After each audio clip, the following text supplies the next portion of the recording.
Hello, people. I'm doing more of this.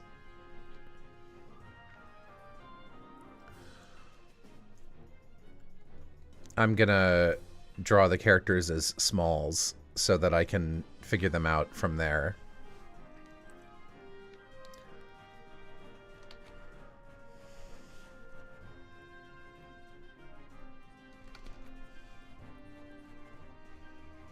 Whoa. Pretty good amount of people are here. Hello. Piff and Glass are finishing up, I want to guess Final Fantasy IX, so I'm not currently co-streaming with them because I don't want to interrupt their, like, you know, endgame cutscene stuff. But I imagine people will join me later.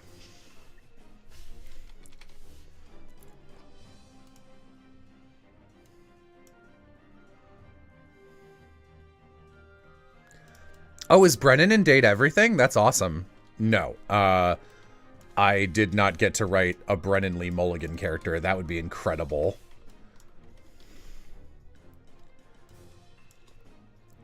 Who is he playing? Did they announce? He's the board guy. Oh, he's Milton? Which characters were mine? I don't think I can say until the game is out. That's really cool. I'm glad they reached out to him because I think he would be so good as a voice actor.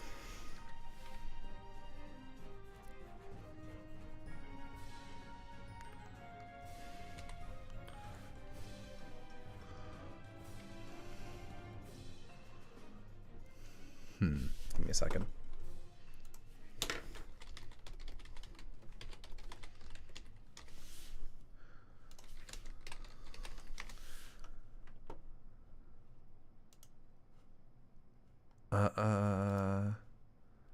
Okay, this is a stupid reference, but yeah, I am gonna take it.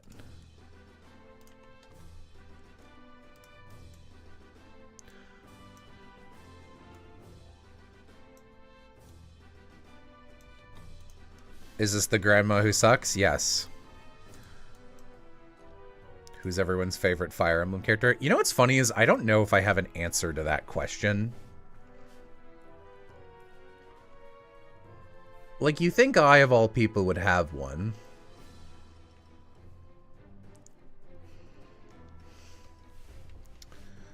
Yeah, she's definitely wearing boots. Soren? Soren's a good pick.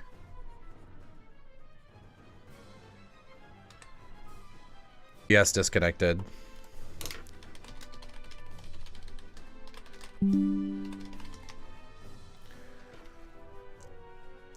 I feel like this only happens when I'm streaming, is that I have internet issues.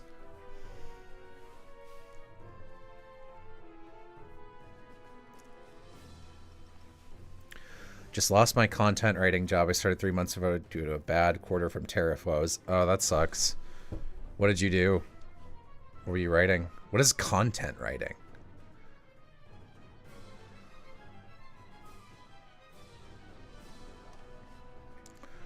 So I think her jacket would definitely be latched in front somewhere.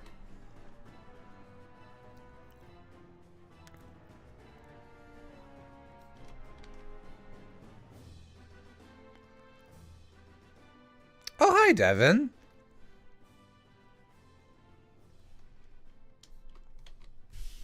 Devin is also on Date Everything. Give me 2 seconds.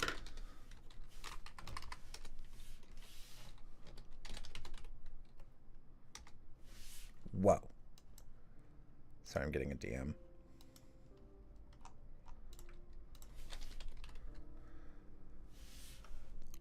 How's it going? Okay. I wrote too much the last 3 days.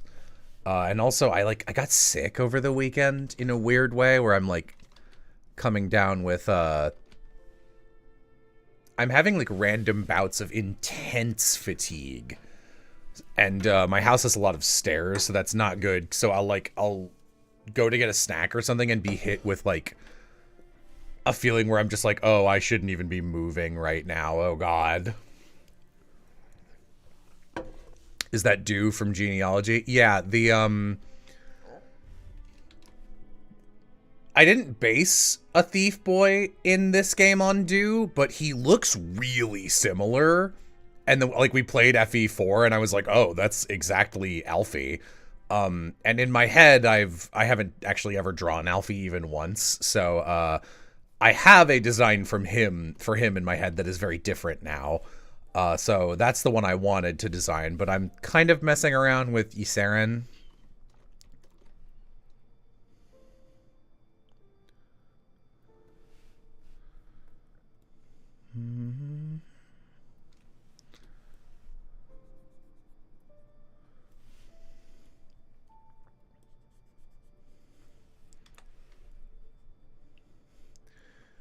Yeah, I feel like she would either have like really long hair or a cape.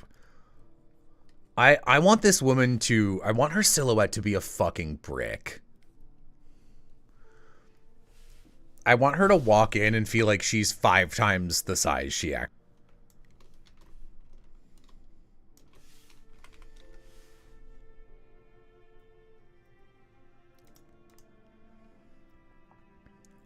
I guess I should... Yeah, someone doesn't know what this is, at least. So... Sorry for people who've heard this explanation a number of times already. A million billion years ago, my at-the-time boyfriend, Jay, who runs the channel Stabbiness, I was bored and I was like, give me something to do today. And he was like, why don't you write out just a big list of like what your ideal Fire Emblem game would look like? But I'm a nutcase, so I started writing actual chapters for it. And I ended up, that was 6.5 years ago now. Oh man, it might be 7 years. Yikes. That sounds wrong. No, it would have had to be 6. Still a long time. And now it is a over 1,000-page script. He's not my boyfriend. Jay and I haven't been dating for a year.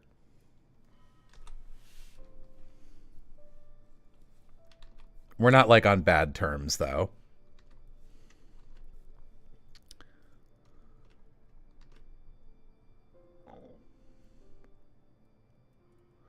Catch all of blogs, email, LinkedIn. Oh, okay. Yeah, so just writing internet copy, basically. All right. Well, that sucks that you lost that, but it's at least it wasn't like a dream job, I'm assuming. I would read that script anytime. I'm gonna do... It's like too long. It's functionally a text let's play for a game that doesn't exist now. So, the first draft is finished. The reason my hands hurt is because I spent yesterday writing maybe like 25 pages for like kind of the setting Bible, just to make sure that I didn't make any mistakes. And I had something to go off of, you know, for the rewrite. Because, you know, you write a setting and you're like, okay, now that I'm more familiar with this, I need to write like hard and fast rules that I can't change so that characters are consistent. Do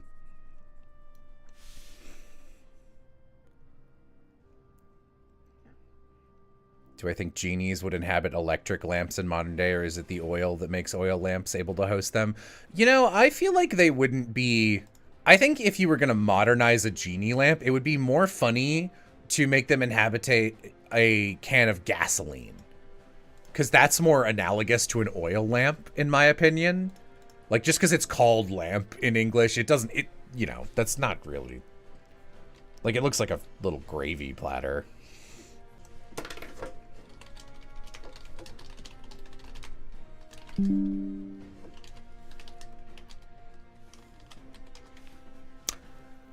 I'm angry.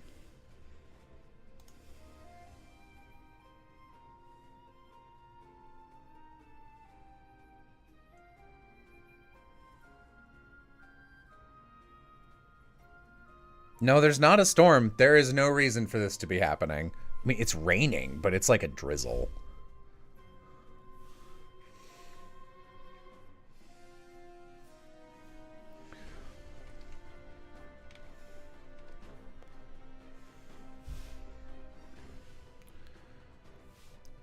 I love your work, and you've inspired me in so many ways. Thanks.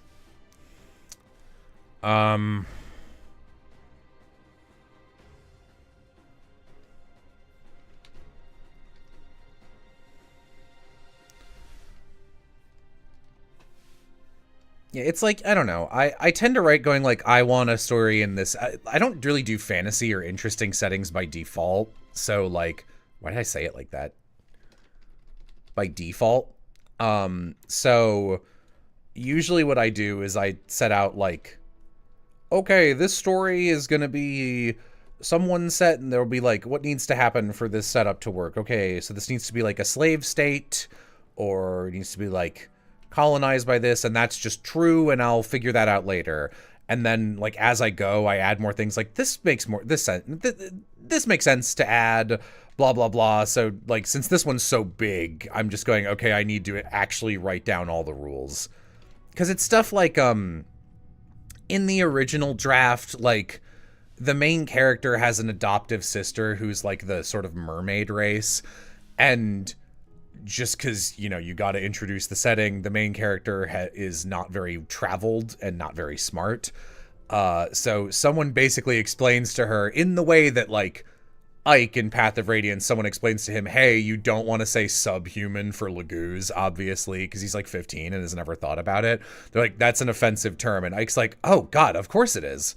I've literally never met a Laguz before. Yeah, I'm so sorry. I'll never say that again. So it's like kind of that. But then I was like, there's no way she would live 10 years with the people this girl has lived with and not know that. That's stupid. So it's stuff like that I have to go back and like check. So it's like you gotta give that scene to someone else, like an NPC or something.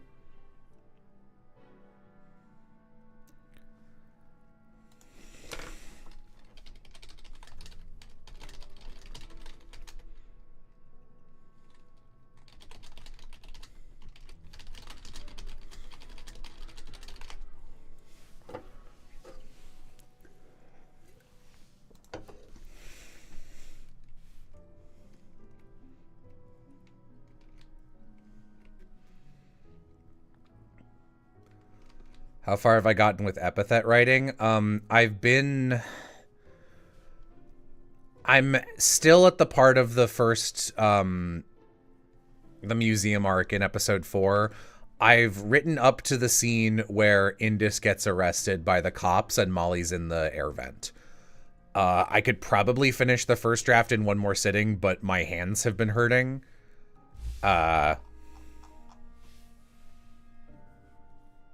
So, let me just... when I write a lot, historically, the reason I've had hand issues is because the nerve that is colloquially called your funny bone, it gets pinched here, and that shoots up problems for me up through here in the outer two fingers, and that really hurts. Though today, in addition to that starting to feel the tingles of, hey, you're writing too much, I'm also weirdly, I've got like a really inflamed middle knuckle on my middle finger, which I'm not used to. And with writing and drawing, it activates different. Writing is more like here, or sorry. I always say the opposite of what I'm trying to say. With drawing, this area gets damaged, and with writing, this area gets damaged. So I'm swapping off.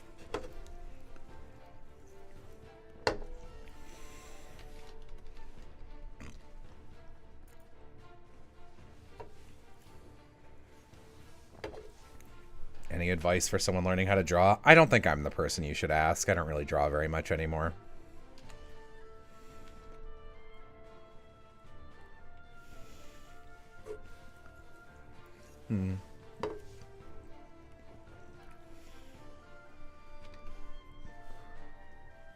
Yeah, I really like that, like, tiara.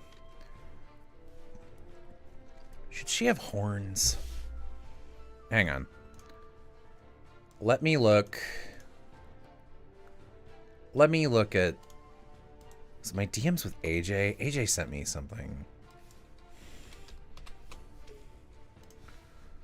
Turn off streamer mode. God, that drives me crazy.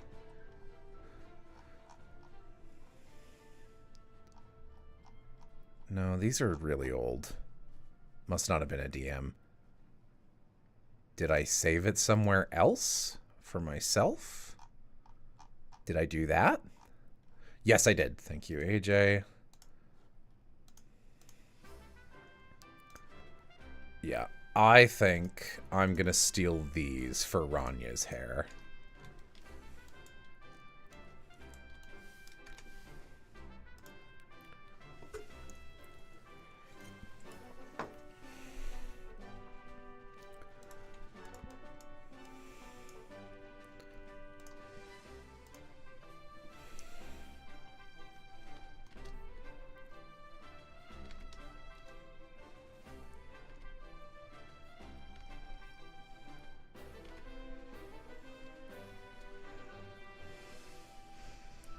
Okay. Let's put you, Saren, to the side for a little while.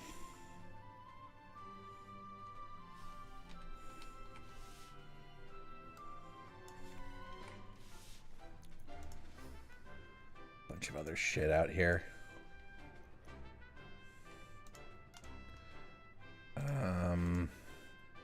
Gonna regret this. Ungroup.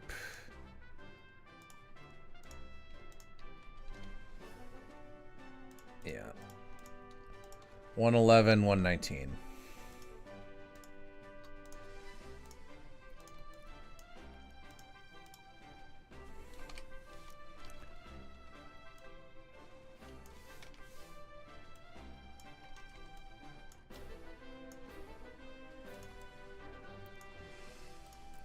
Okay. Let me draw Ranya.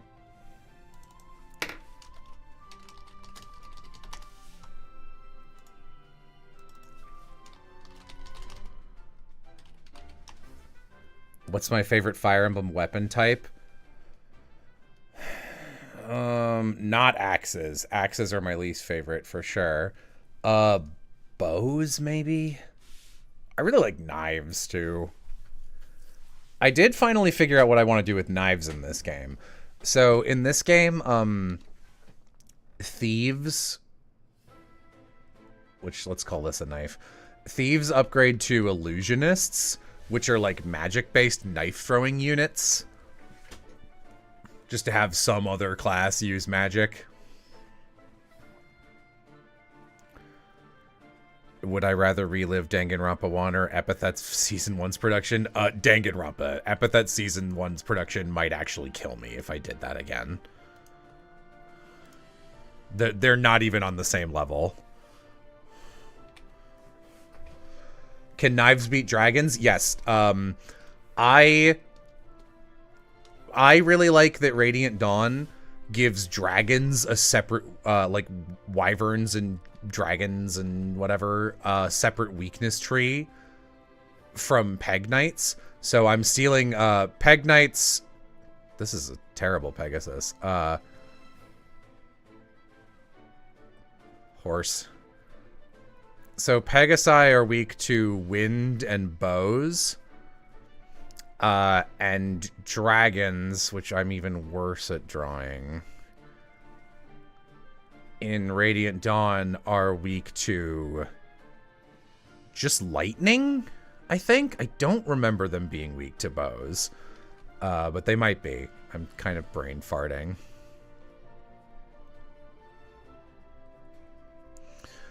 But in this game, I want them to be weak to knives. So each of them has a separate weakness.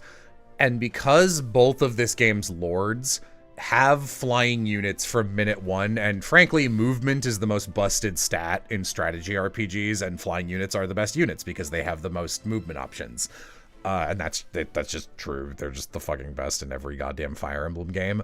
I think what I'm gonna do is I'm going to have a sort of dismount style mechanic that is you can be flying or you can be grounded.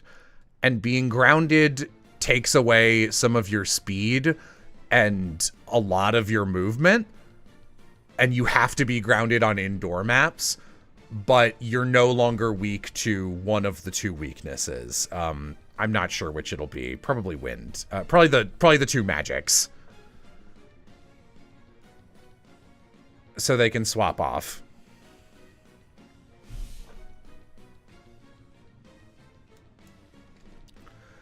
They usually pay for the movement upside with their stats. Not enough. They're too good. Draco Knights especially are just absolutely cracked in like almost every game.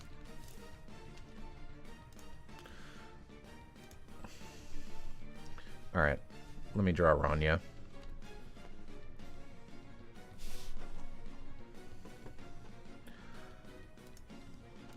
How big are the dragons? I don't know, like the size of a car or a motorcycle.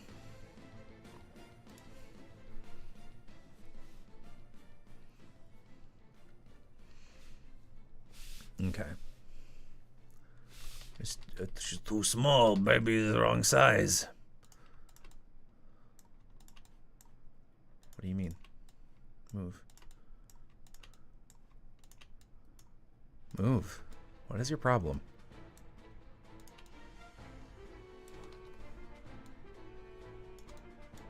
Yeah, about here. And you're shorter than your grandma. Rania's a little squeaker. Would grounded cavalry work in the same way? As what? What do you mean? Cavalry are always grounded. They can't fly.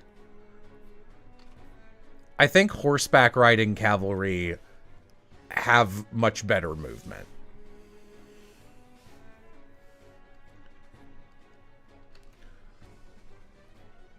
Okay, and Rania has sort of the Kim Pines look going on. She's just like sad.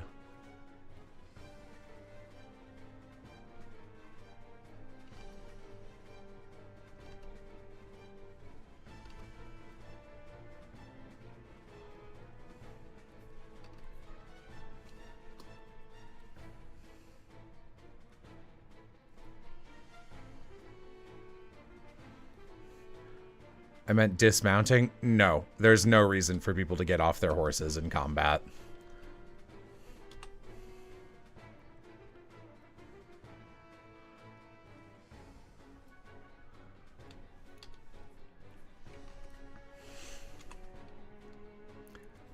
Also, while it would be difficult, I do think you could ride a horse through a castle. You could not fly a mounted unit through a flying mounted... I don't know why I'm so tongue-tied. You could not fly a mounted flying unit through most places because the ceiling is too low. Horses, they can go through forests. Horses would be fucking worthless if they couldn't go through the woods. Alright, she's got those chain things going on. Come on, handwork.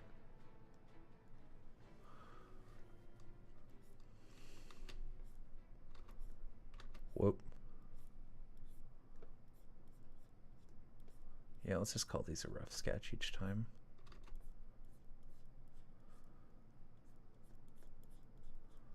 Big stupid little moon ears. It's pretty cute, actually.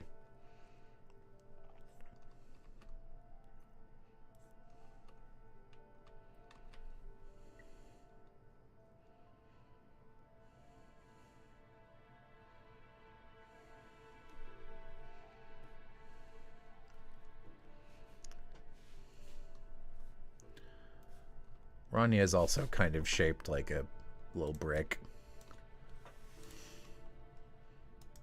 Yossified chopper, shut up.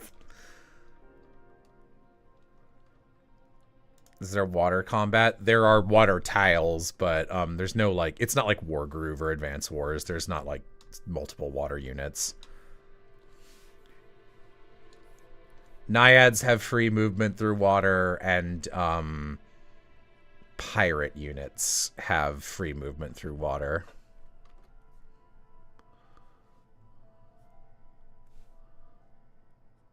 Big fucking war boots.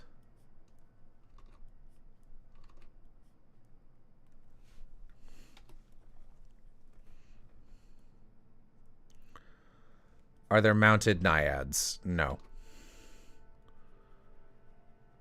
And if there were, then them being mounted would take priority. They would not be able to move through water.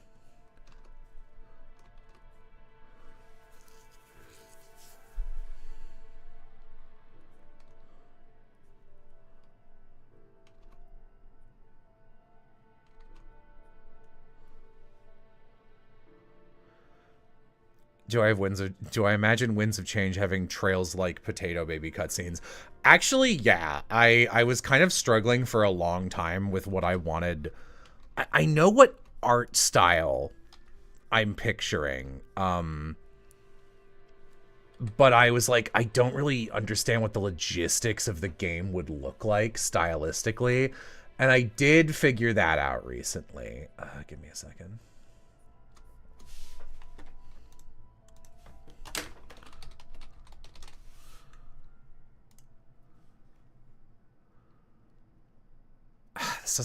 This doesn't feel like a good example unless it's in motion.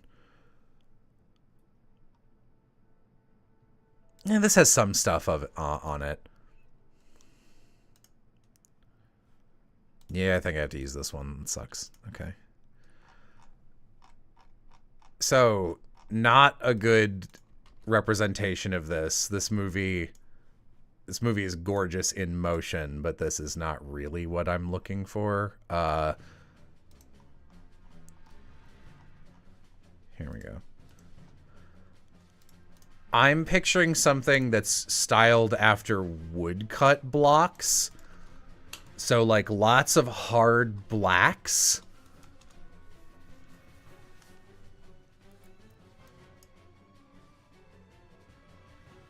And I think I would want the characters to sort of be Trailsy, Octopath Traveler overworld.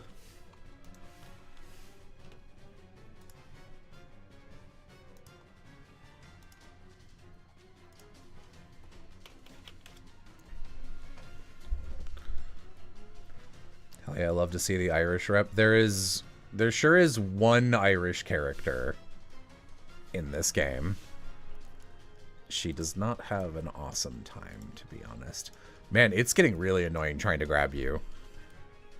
What's going on at the end of your things? Did I just give up? Yeah, I just gave up.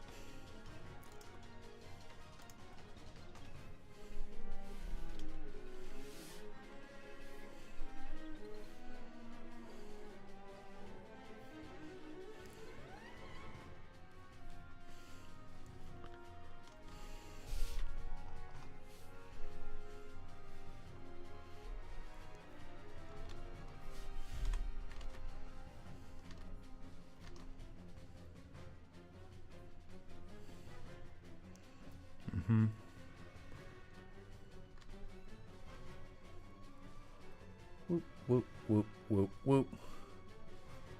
But then she's got her one little doinker.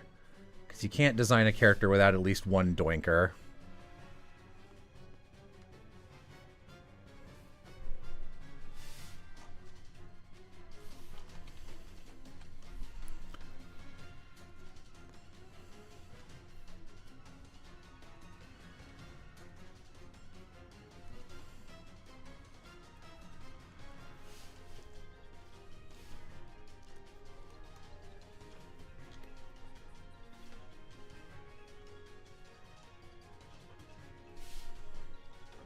Small.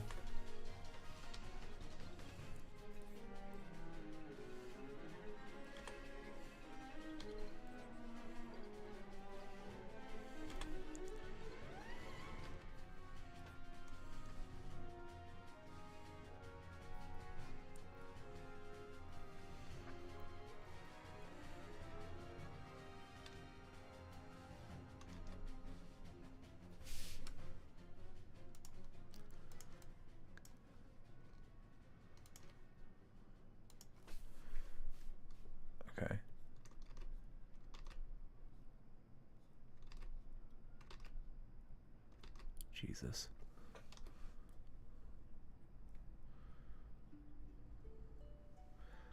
Got her dumb little chain hair. I like that, though. It's very recognizable.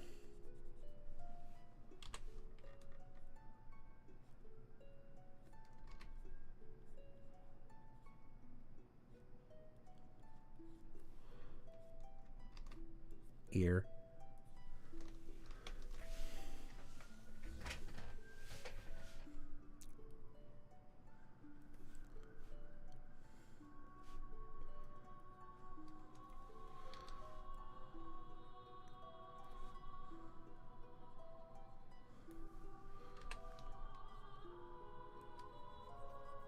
Definitely has black leather gloves.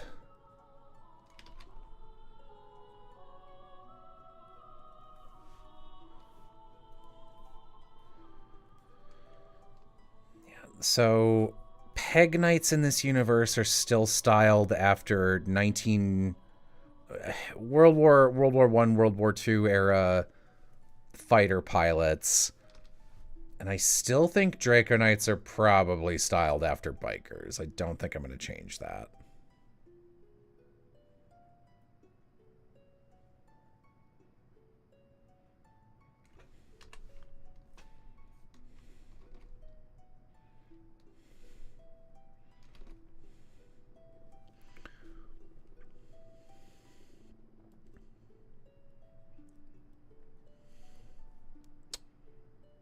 Why you so mouse? Yeah.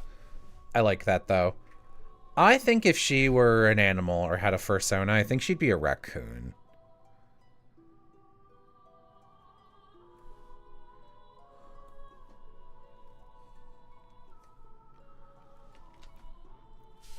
How do we feel? Hang on.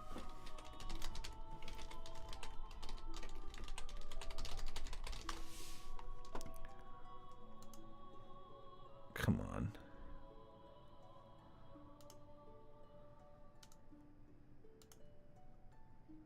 Chat, how do we feel about biker goggles? Because she is flying at high speeds in the air, so I think she needs eye protection.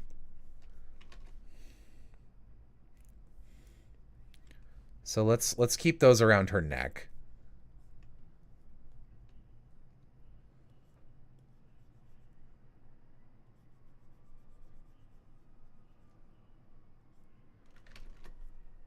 I think generic Peg Knights can Wyvern Knights can just have straight up Berkut theme. They can just have straight up helmet, like fucking biker helmets with some kind of like armor equivalent. Because fuck it, I think that sounds cool as hell.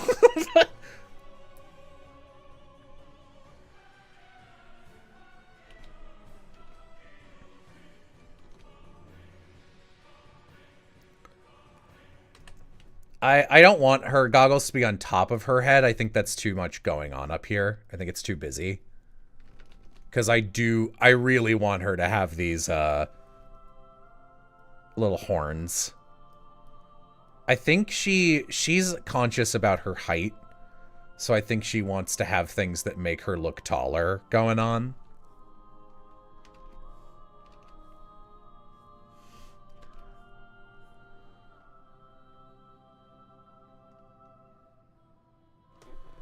How advanced is this world? I mean, it's swords and sorcery, but I can pick and choose what I want. They don't have an industrial revolution yet, but like there's nothing about biker helmets that's necessarily like modern other than their design. And there's no reason I can't just steal that. Who cares, right? It looks cool.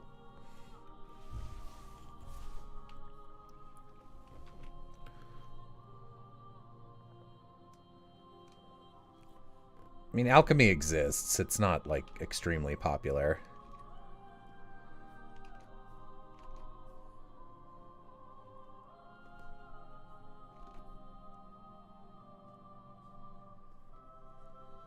Yeah, I think that looks good.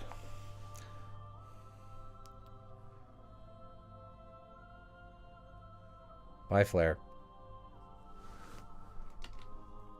And I think...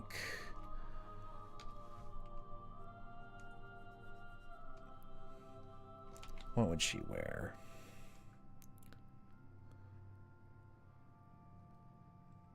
I like her being big. I like her having this big thing. I think Ronnie's kind of a chunky girl. She's a little stout, so I think she's got some boobage going on. And I'm thinking about this because the other protagonist falls for her pretty quick. So, like, I want her to be wearing an outfit that if I were a lesbian, a cute little farm girl lesbian, and this girl showed up riding a dragon to save me, I'd be a little humana, you know? That's so...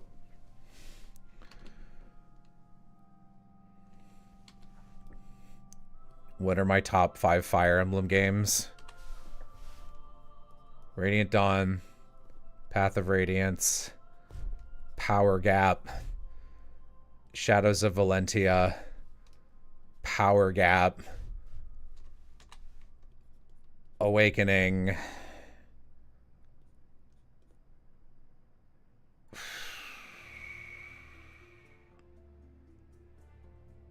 Sacred Stones.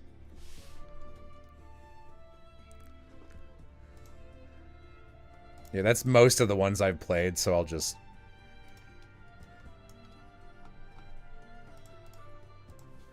Sacred Stones.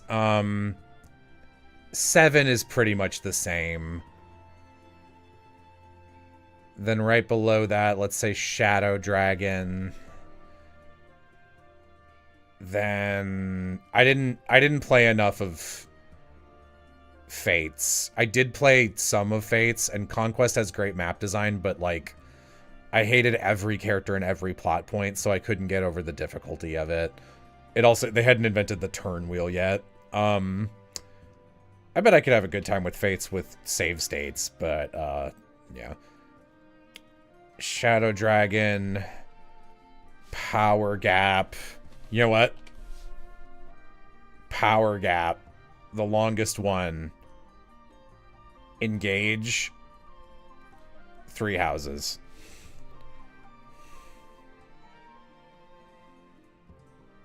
Oh, right. Thank you. I did watch Amy play Genealogy. You know what? Erase this Power Gap, put Genealogy in it.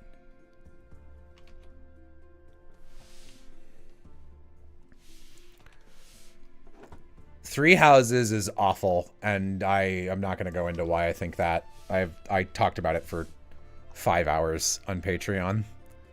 We all know what I think about Three Houses.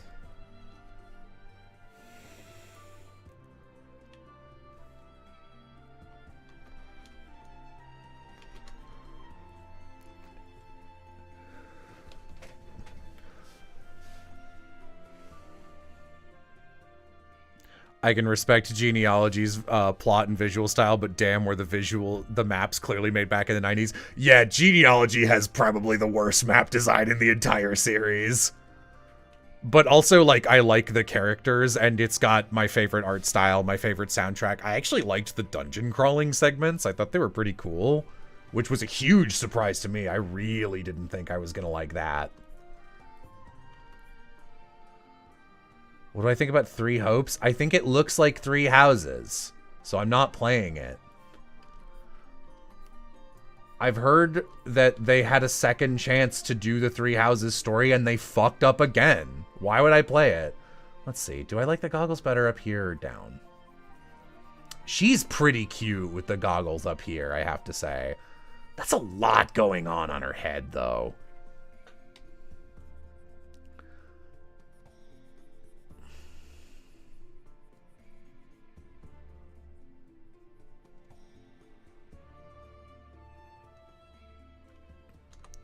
Hi, Lovey. Lovey, I trust you. What do you think? So we're giving her motorcycle goggles because the Draco Knights in this game are styled like motorcycle riders. Do you prefer? If this happened, then the doinker goes over the glasses. Does it look better for her to have them up on her forehead, which I do think is more practical, or wearing them like a necklace? I kind of like them up. I think it's cute.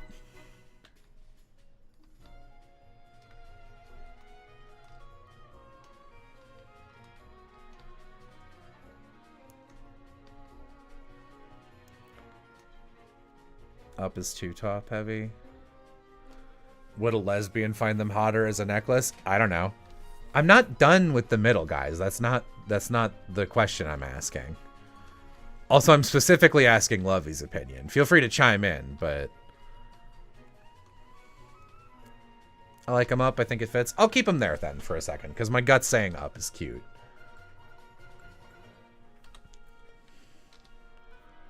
You know what I think would be a controversial... Like, I'm never going to make this an actual game. But you know what I think my controversial mechanical choice would be to save money? Is... I know most people, especially the GBA fans, love how, like, you know, the Fire Emblem maps, they're like little chessboards with guys, and you, like, move your guy to fight the other guy, and then it zooms in, and there's, like, you know, the guys are animated, and they punch each other, and they've got, like, spicy crit animations and stuff. I play every Fire Emblem game with those animations off because it quite literally doubles the game's runtime. And they do look cool, but they're not good enough to bother, even though they look really cool, especially in the post-GBA era. They're, like, absolutely not worth it. But in this, so in Radiant Dawn and Path of Radiance, you can just turn animations off and people just walk up on the map and slap each other, and there's numbers. And I think in both of those games, they have overworld animations that are, like, less, but, like, still something.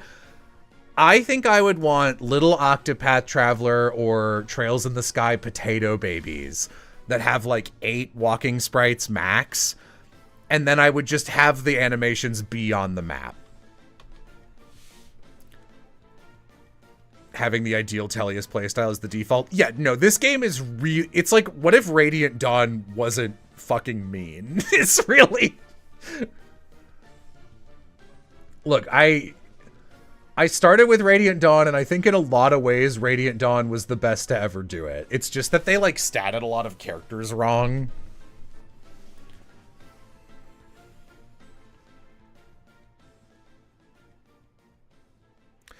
POR just says the overworld animations doesn't have turning them off entirely. Yeah, I hate that. It makes me so angry.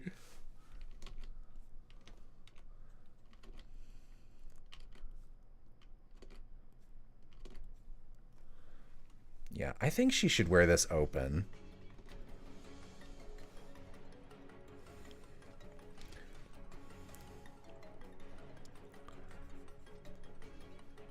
This is cute. So Rania would be wearing... She's wearing, like, biker leather.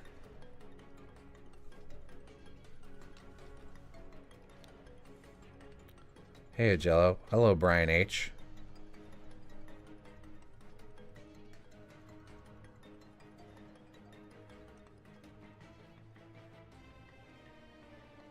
I adore Radiant Dawn. It's my favorite ever. But also, why did you do that? Yeah, no, like...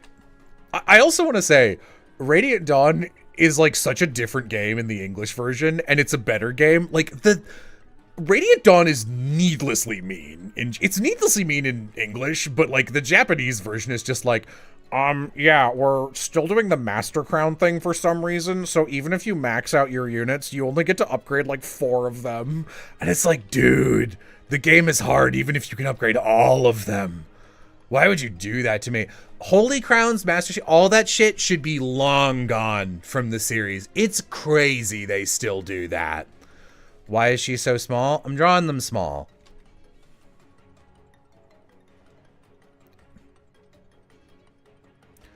Radiant Dawn early game is super fun because of how much your units suck. I love part 1 of Radiant Dawn, dude.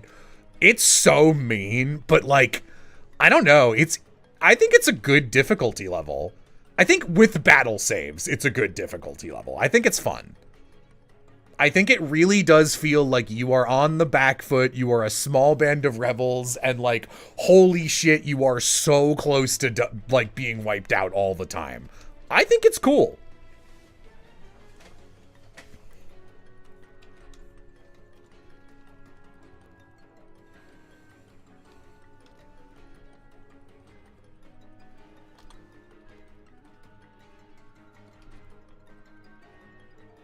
Rania wears this belt and gets fucking executed.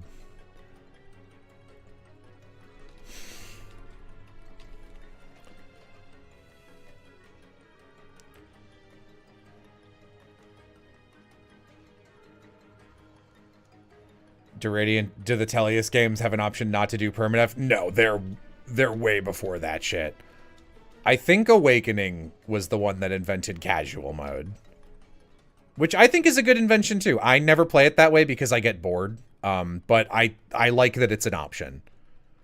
It's funny though, because it's like, this is for people who just want to play Fire Emblem for the story. And like, who are you? Why are you here if you're playing Fire Emblem for the story? Like, Fire Emblem has some of the worst storytelling in all of games.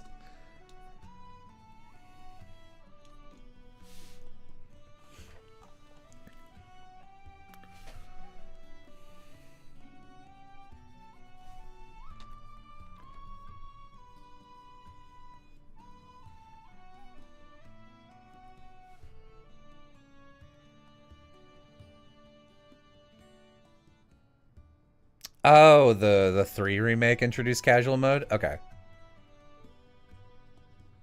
I mean, I obviously wouldn't know. That one didn't get localized here.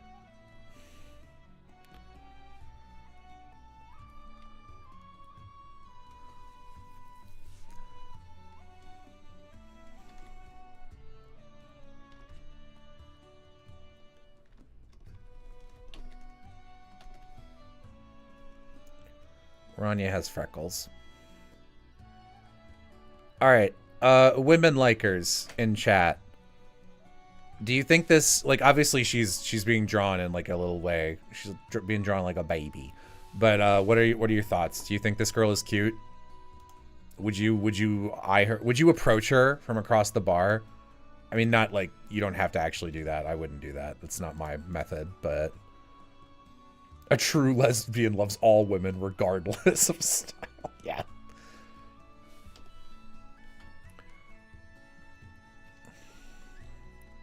Yeah, okay, cool.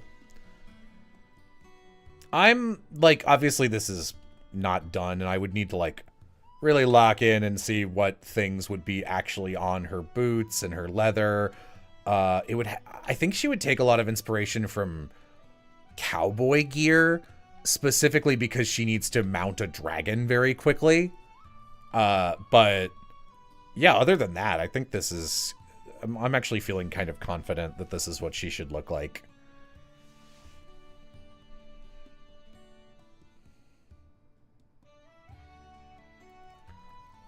She looks like she has so many cool stories. Rania's kind of a loser, actually.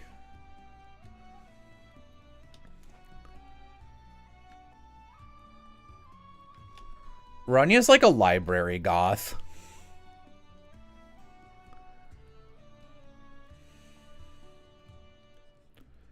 She looks squishy. I do also want her to be kind of plus-sized.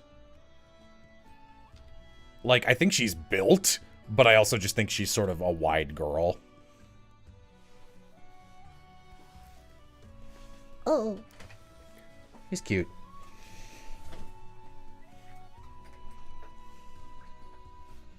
Yeah, she's a baby. This is cute.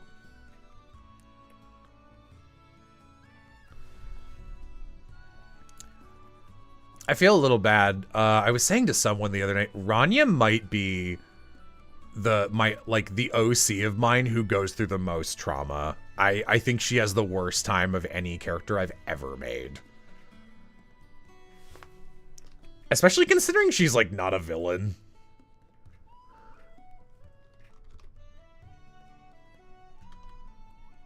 Well, I mean, she would tell you she's a villain.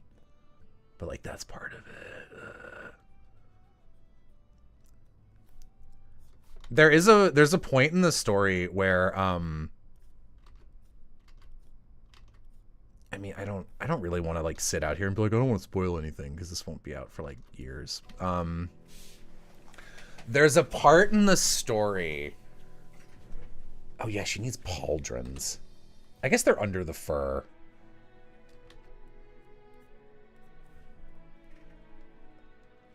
Oh my gosh, that's actually adorable. Wait, this is so cute when the shoulders are there.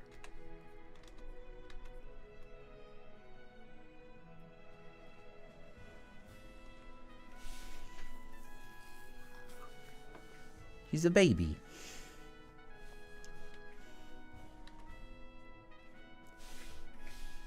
And I don't know what she'd be wearing underneath her jacket. Probably chainmail.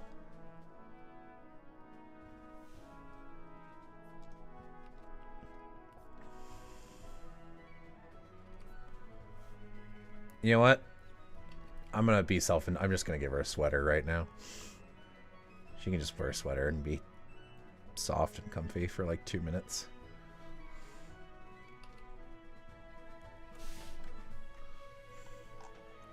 That's so inappropriate for the rest of her outfit. It's fucking cold where she comes from. What's her food style? I don't know.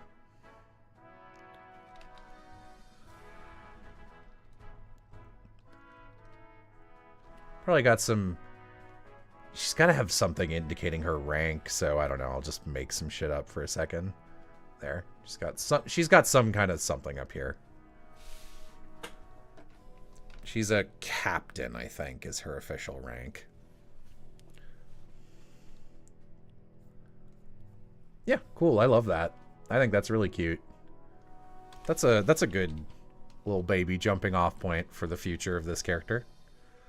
Oh, and it's not super obvious from here, but she does have, like, functionally a tail's worth of ponytail.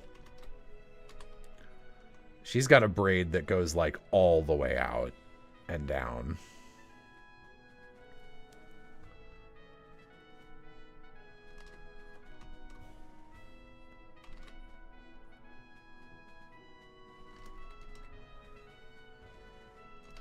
Is it bad she's giving Heather vibes? I don't see that at all.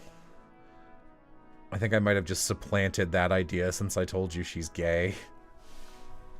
Yeah, there you go. She's a baby. And she has so much hair. Oh, here she comes. Oops, that's on the wrong layer. It's on the wrong layer.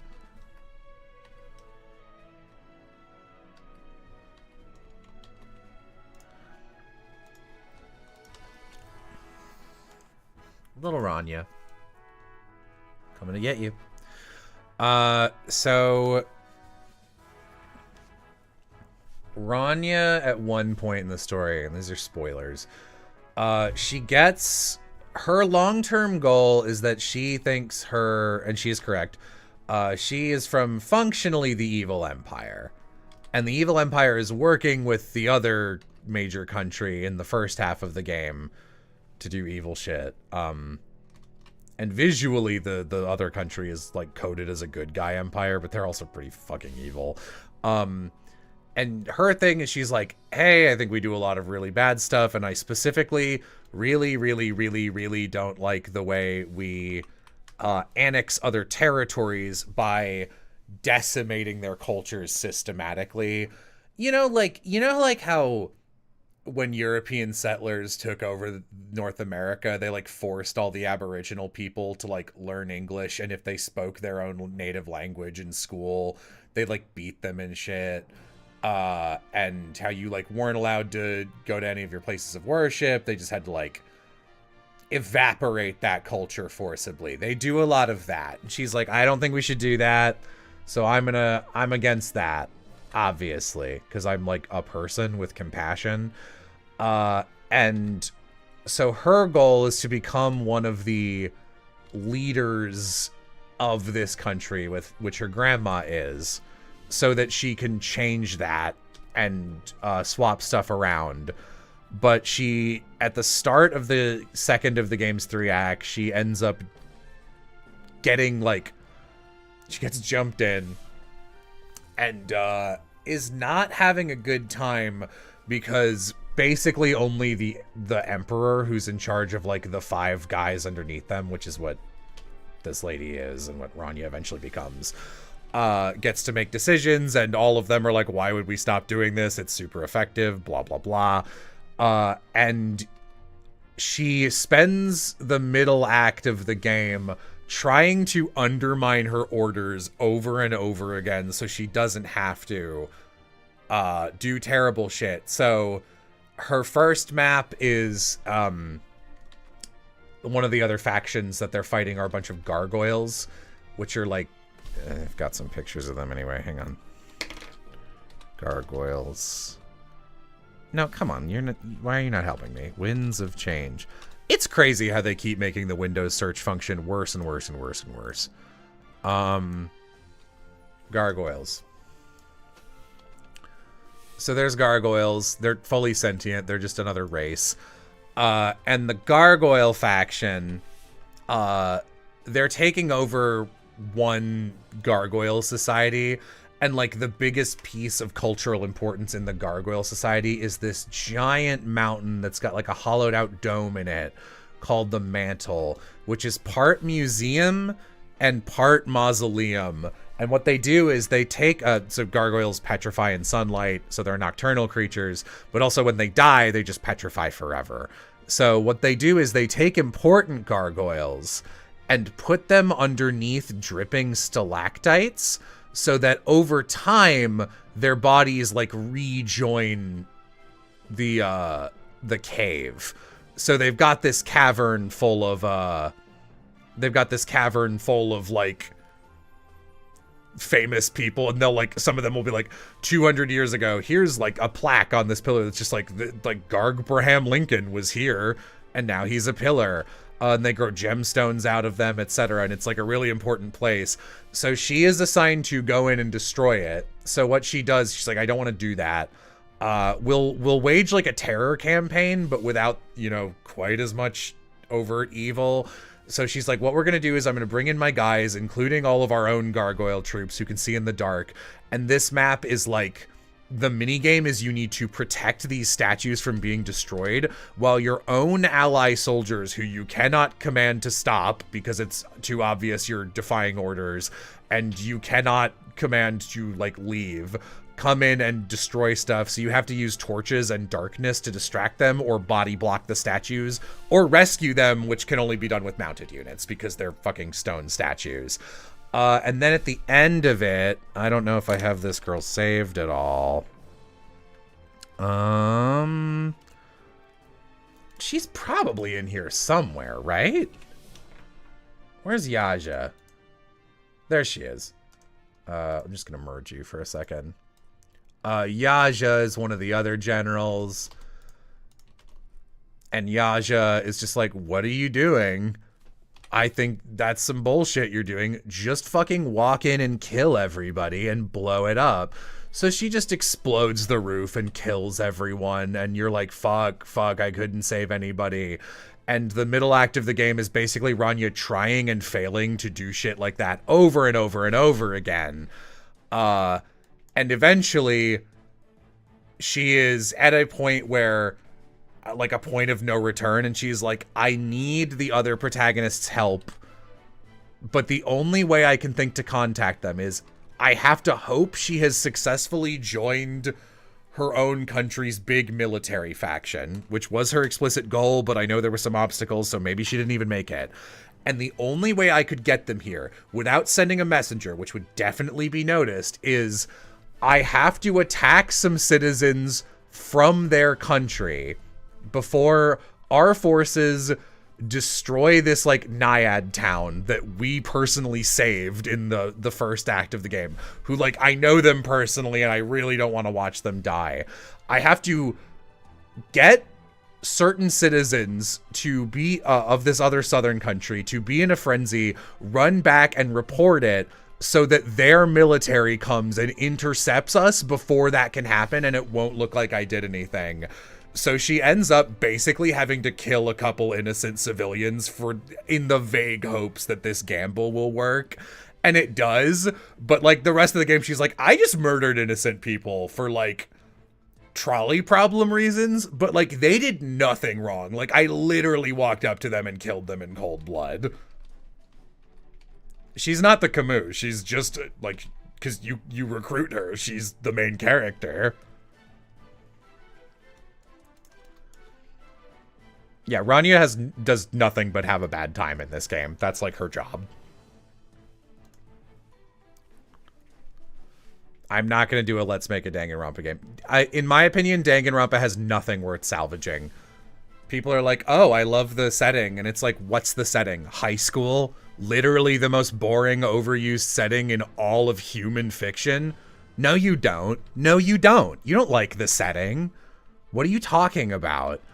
And they're like, well, it's cool to see like high schoolers in a death game. I'm like, you could Google that and get 100 other things doing that. Literally 100. I'm not saying they'd all be good, but you could definitely get more. And they're like, well, it's the first place I saw it. And it's like, yeah, because you played it when you were 15. There is nothing worth salvaging from Danganronpa, in my opinion. I think it's just a bad franchise.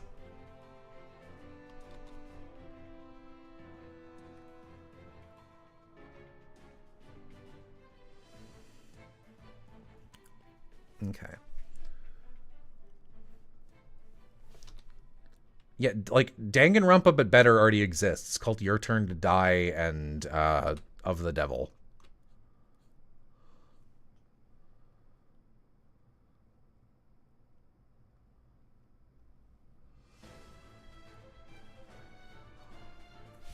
Okay. Let's design Alfie. You drew an Alfie once, right, Lovey? Let me look. God, I hate how Discord on my second monitor, stop! Discord on my second monitor is always just underneath the edges of my second monitor, so I can't resize its window. And a little bit of it is always cut off, and it's like, dude, come on. The blonde kid, yeah, like, you and AJ posted it somewhere. Where is it? Yeah, here's your Rania drawing. I'll find it later. I can DM it to you? Thank you, that would be helpful. In the meantime, I'll just draw B.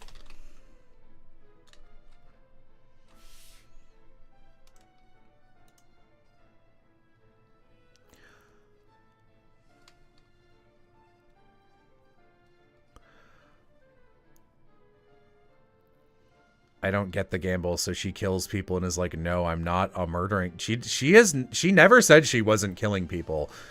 She's killing members, like innocent civilians in another faction to mobilize their military to intercept her own. Because she gets stopped every time she tries to send out messengers for help. So she is hoping that by killing a small number of innocent people, she can maybe prevent the slaughter of an entire town by a separate army.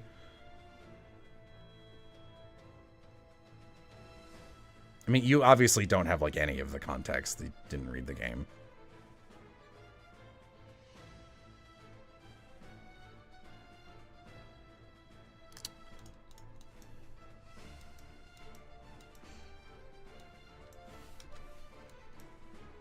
Ah, yeah, B's got the things on her head too. Well, yeah, Rania would have them first, so actually B is stealing this from her. So, done.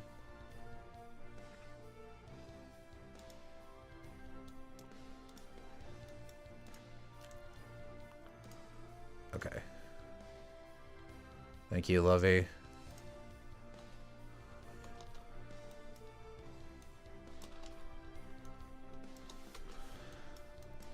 Also, you love to have characters who are adults. Rania is 22 and B is 20.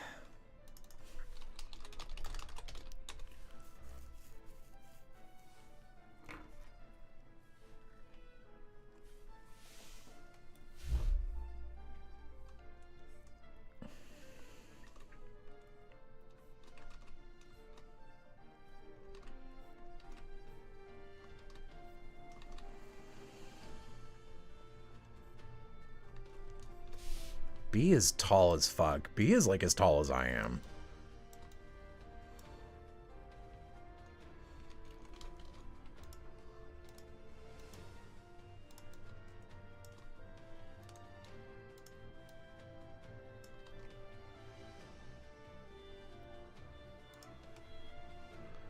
I'm 6'5".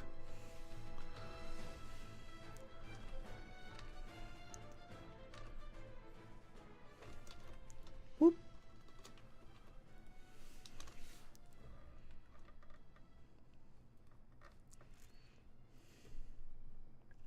Okay.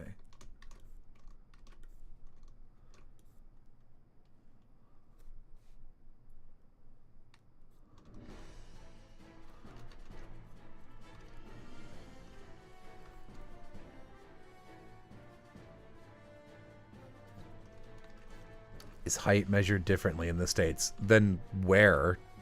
I mean, I guess, yeah, we use, what, imperial? Is that what it's called?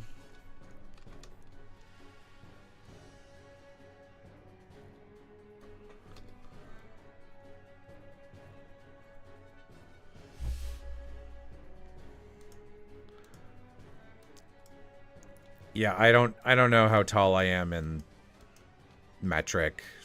Probably over 2 meters. I don't know.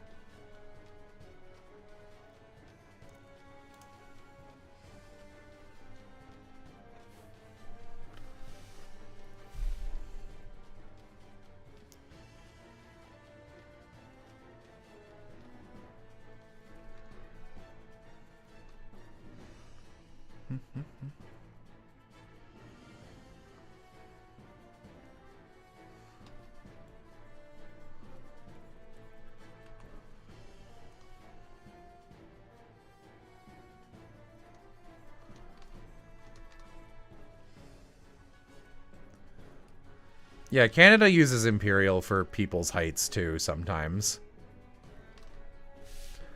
All right, I'm gonna get.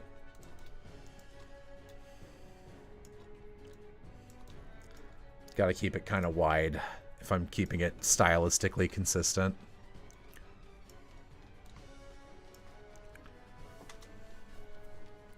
Okay. I've never drawn B's Act 1 design, but I don't want to.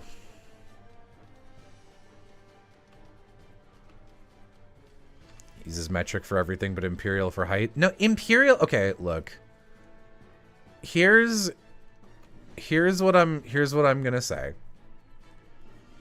Imperial, the US measurement systems are stupid anytime you use them for anything that isn't like directly related to being a human. So like if you're doing any kind of science or engineering, like metric and I don't know, whatever Celsius is called, are much better. But like for everything else, like you can argue the feet and inches thing, but Fahrenheit is just objectively much better for measuring the human experience. 0 degrees Fahrenheit, cold. 100 degrees Fahrenheit, hot. 0 degrees Celsius, cold. 100 degrees Celsius, dead. I don't understand why it's like 0 to 40 is just such a worse way of measuring. And you know that's true because our stupid thermostat here has to like use decimal points. You have to go up by thirds and halves. And it's like, hey, you know where this would not be an issue is if I just had the ability to set this anywhere from like 62 to like 83.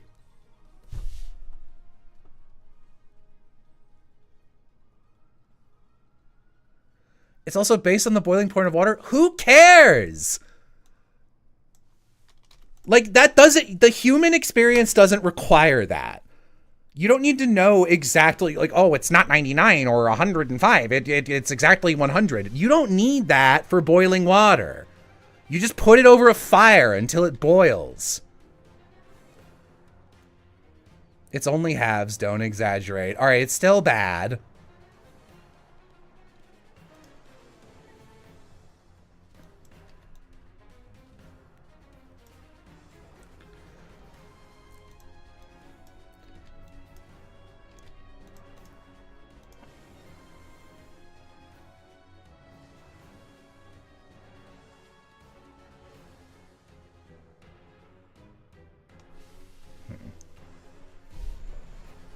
It's dumb, dude. It's much easier to describe weather and human body temperature. Like, you use Fahrenheit. It's just a better system for being alive. Celsius is useful for science and engineering. It's really not. It is. You're incorrect.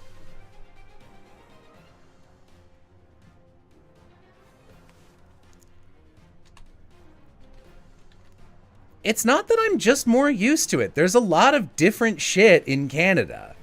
This is the one that I'm like, I think you're wrong.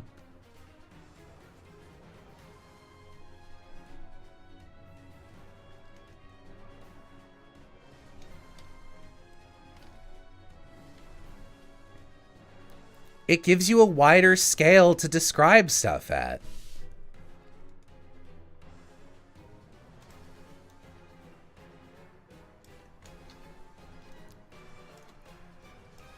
And like the other way, there's just like not even a good argument for the other direction. It's just like, well, it's hard to remember 32 is the water freezing point. It's like, no, it isn't. You literally have to remember one number.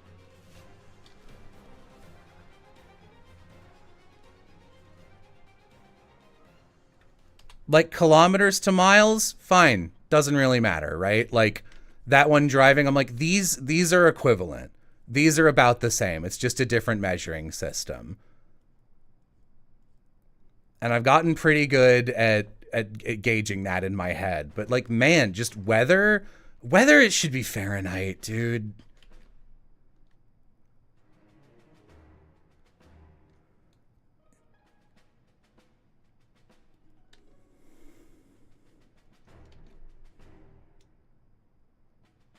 The scale is wider, and the more extreme difference in the numbers conveys the temperature more intuitively. Correct.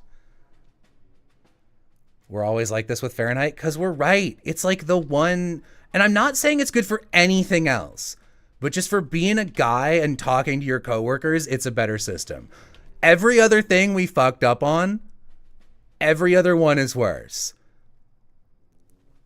But that one specifically, I'm just like, no, this is actually a better system.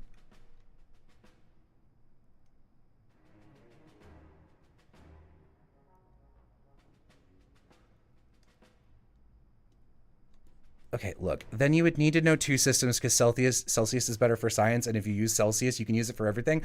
That argument doesn't make any sense because the vast majority of people aren't doing science.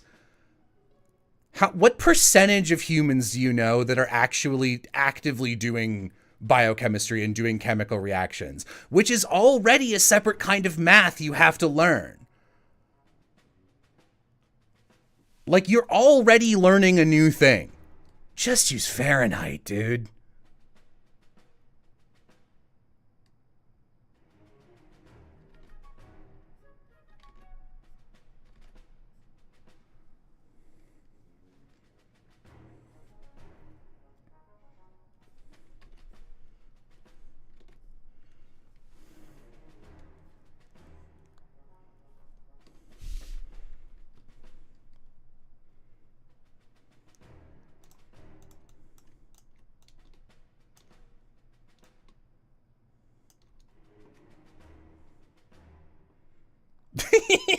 We should call all animals by their scientific names because it's what scientists use.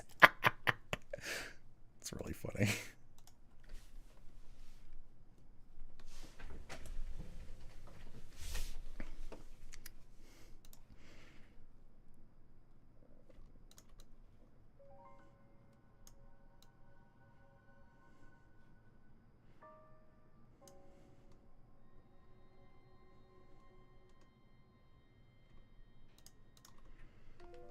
I'm not arguing Celsius is difficult to understand. It's just a smaller scale, which is worse.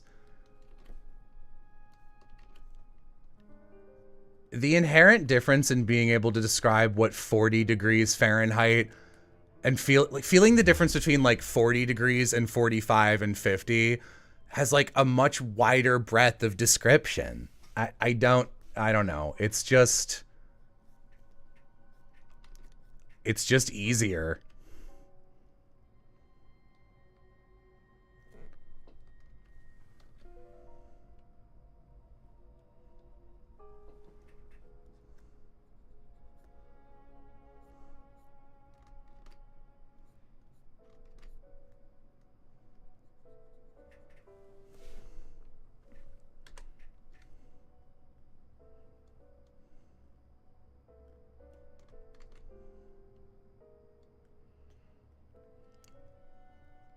What's the difference between 40 and 41 then? Usually, like... All right, 40 and 41, I don't know, but I can feel the difference between 68 and 67 and 70 and 71.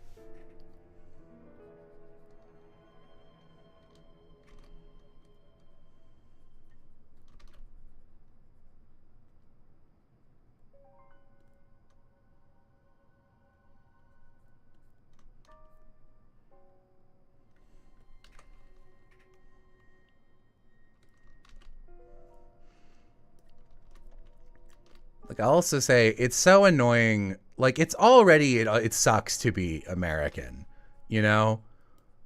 And you go into conversations like this and you're like, hey, all these parts of our systems don't work. And then we hang on to one thing. We're like, Fahrenheit works really well for describing weather and human experience and gives you a better term of understanding. And people are still like, no, every single time. And it's like, I don't know, fucking chill, the rest of you. Why don't you guys hit 0 degrees?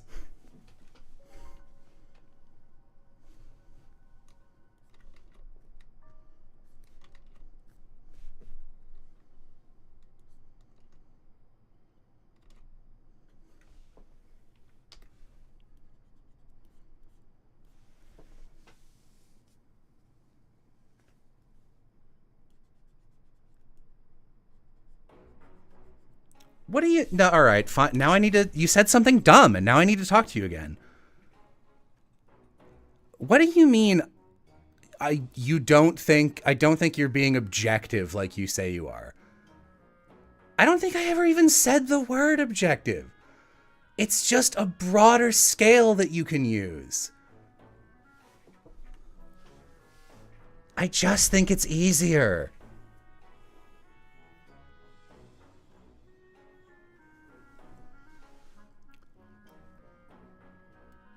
Amy, I didn't bring this up. Chat, it's always someone else going, Fahrenheit's so stupid. It's always a non-American. Every fucking time. It's literally someone from Europe. It's always a European.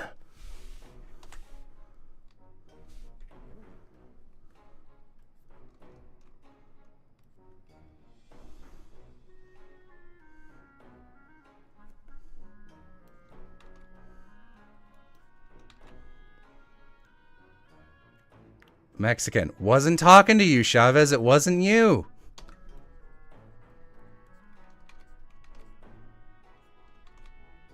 Someone with a generic red icon.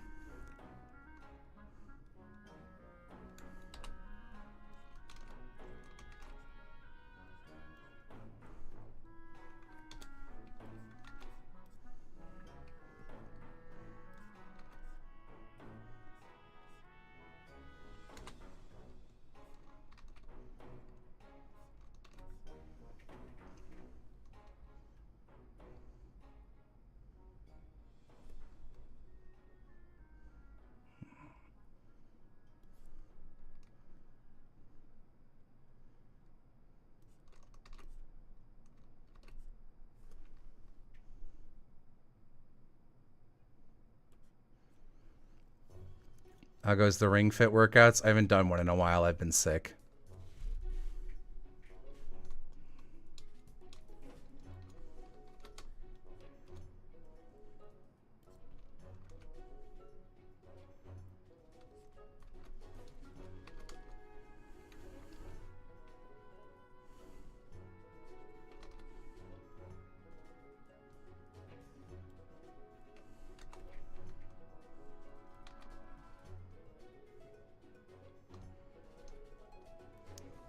I don't know if Adrian's going to do a reprint of an art book. Look, if a small-time creator is making some physical stuff and you like their stuff, you gotta buy it immediately, gang. Getting stuff printed and reprinted is so hard. And every time I put out an epithet thing, and I'm like, this is never coming back, then like people will always be like, oh, I wish I got it. And it's like, well, why didn't you?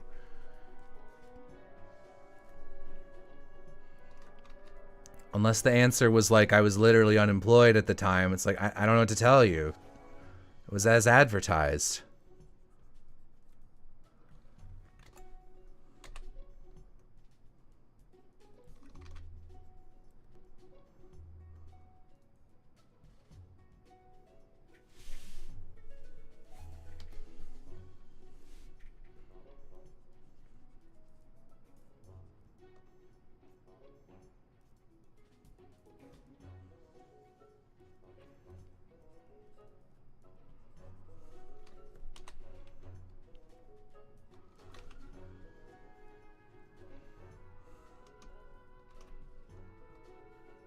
Is it okay to give a character a combination of light and fire magic if they have a sun theme? You can do whatever you want.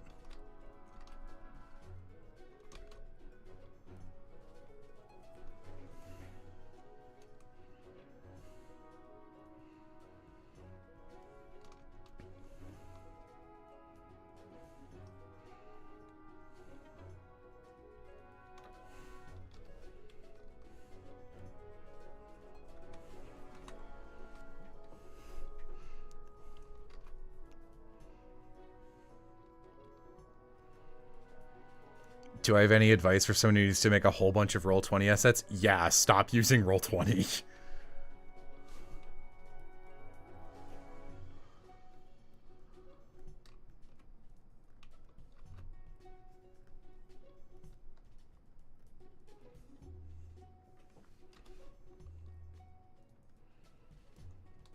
I still haven't watched Gaslight District.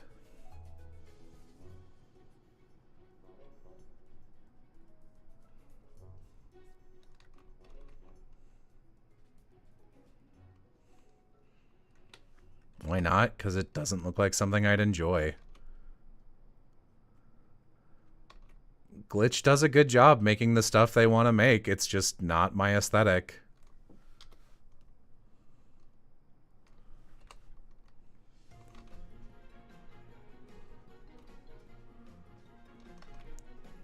I like cutesy, simple, heartwarming shit.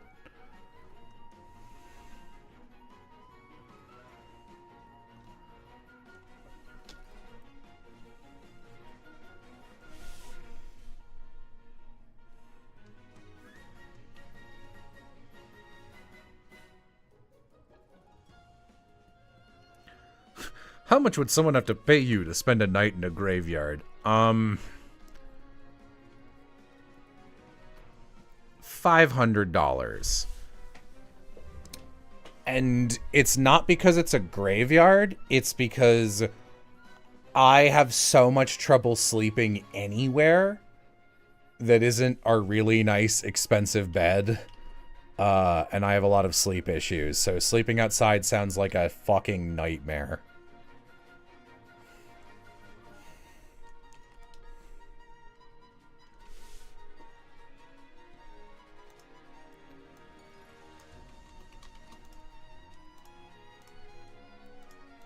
So here's a thought I have about ghosts. Why, if you're a ghost, why are ghosts in graveyards?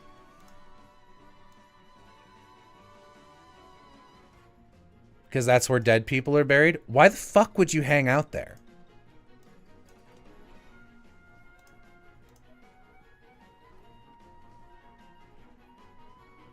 Because it's their home? No, it isn't. Their house was their home. And then they died, and someone brought their body to a funeral home and then put it in a graveyard. Doesn't Trixie say this in the book? Yes, because I wrote her and I'm right.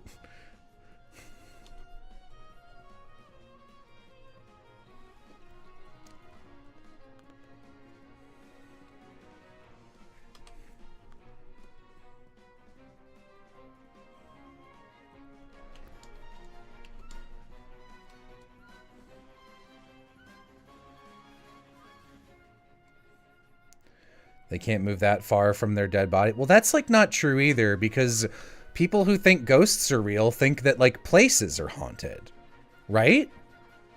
And no places still have like, you know, no places that people go to for like money and ghost tours, none of those still have dead bodies in them. It'll be like, oh, someone died in this house 200 years ago. And it's like, so?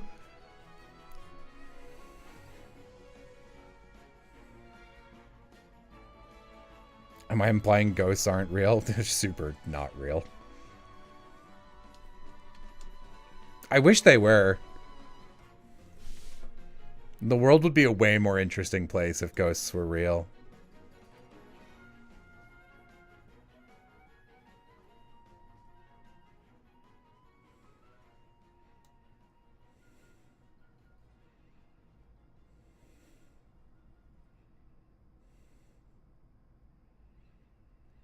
Trespassing in graveyards is looked down on, so graveyards are the only place where they can be left alone. I mean, tons of people go to graveyards every day. Like, it's not hard to get into a graveyard. You're not trespassing, you just go there to pay your respects. So you're seeing people all the time. Not at night? What? So?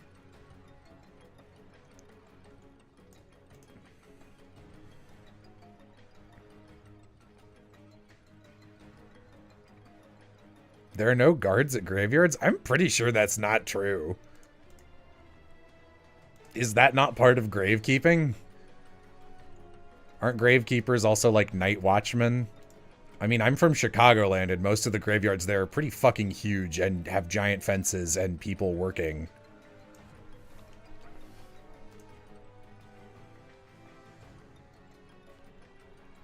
I don't know.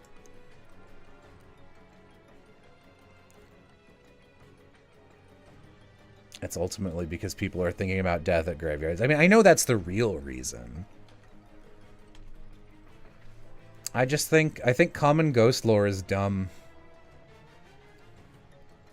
And aesthetically, I'm in love with ghosts. So, like, I wish there was more going on.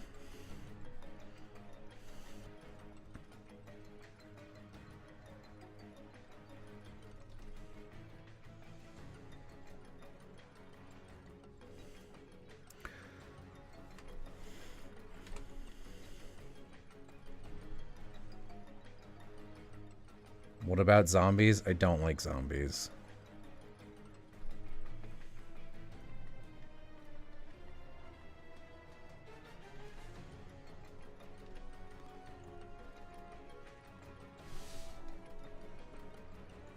What's my ghost lore then? Depends on the setting. Like, there is no ghost lore in real life since ghosts aren't real.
Oh boy.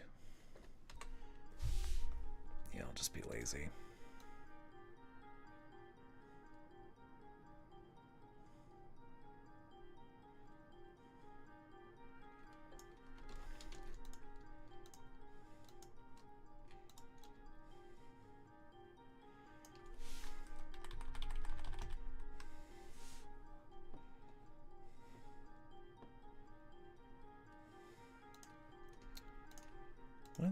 What is this chat right now?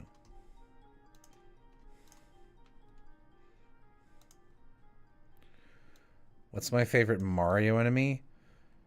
Ninjas and Shy Guy.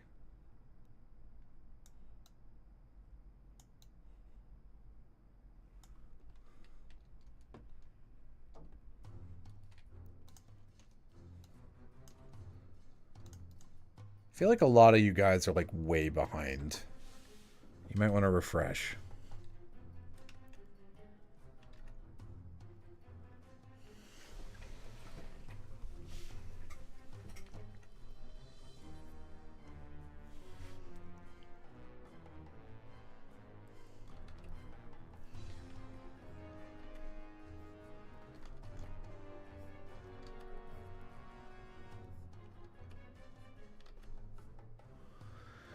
Favorite Mario power-up? The carrot from Super Mario Land 2.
Waters, oils, or acrylics? I guess acrylics. I'm awful with watercolor, and oil paint is my favorite looking end product, but it's so gross.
Mm-hmm.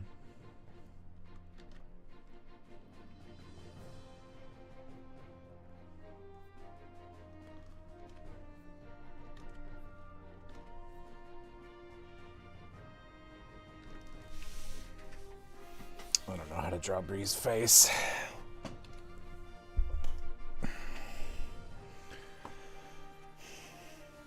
What's B's deal? I feel like we haven't heard a lot about her.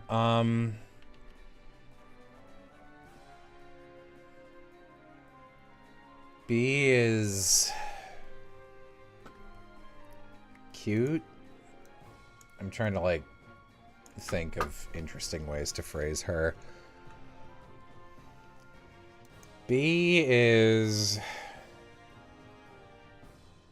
So B is one of a couple characters who start the game at the bottom of a slave caste system.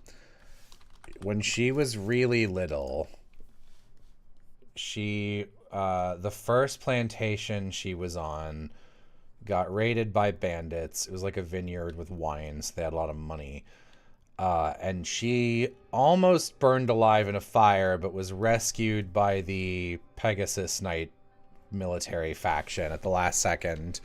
So her arms and legs are, like, capital F fucked up. I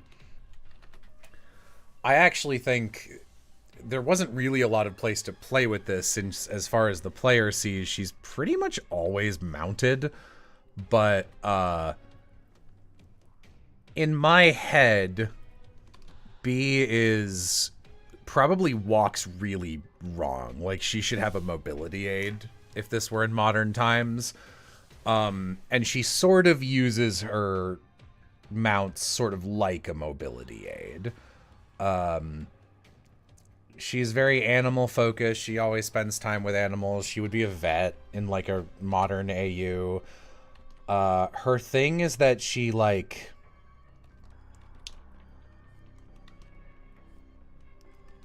She's, like, detrimentally empathetic. So, like, people will start, like, telling her sad stuff that's happened to them, and she will just start crying on a fucking dime. And they'll be like, why are you crying? And she's just like, I don't know, this is really sad. And then, the one time in her support with Rania where you get her backstory, which is, like, pretty fucked up, Rania is just like, oh my god, that's awful. And B's like, oh yeah, I guess, I don't know. And she's like, what? You don't seem that upset. And she's just like, well, nobody involved is around anymore, and it only happened to me. Like, I'm the only survivor of this, functionally. So I don't have anyone else to feel bad for. So it's not that bad. Like, she feels more for other people than for herself. That's just how her brain works.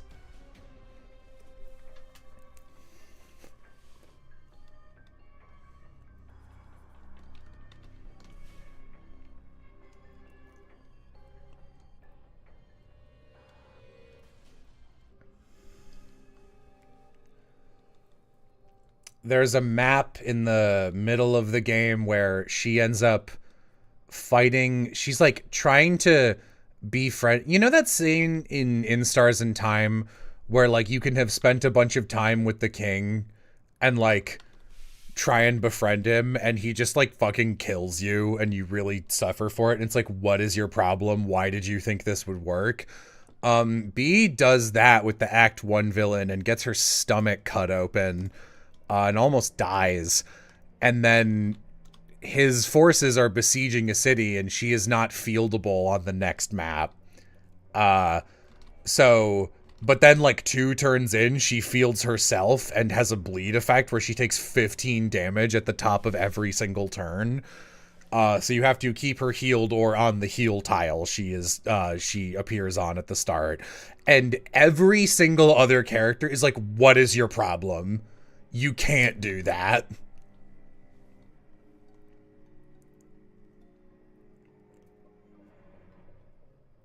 $15? Yeah, her fucking stomach is cut open. It's got stitches, but she should not be in combat. B is not smart.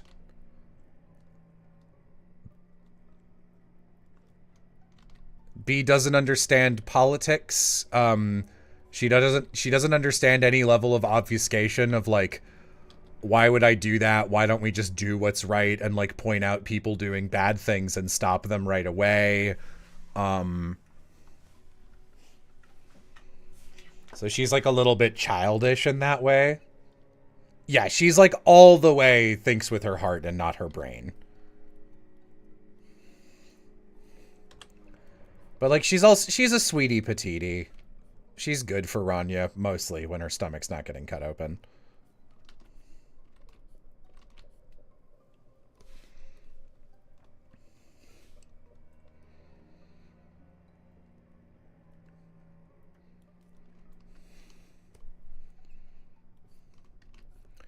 Any of the Jello Squad hopping on? No.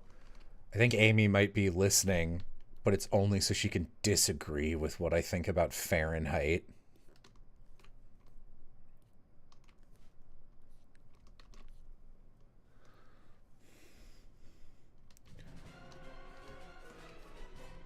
Vixen's in a recording session. Piff and Glass are at the end of a game, and I didn't want to interrupt their cutscenes.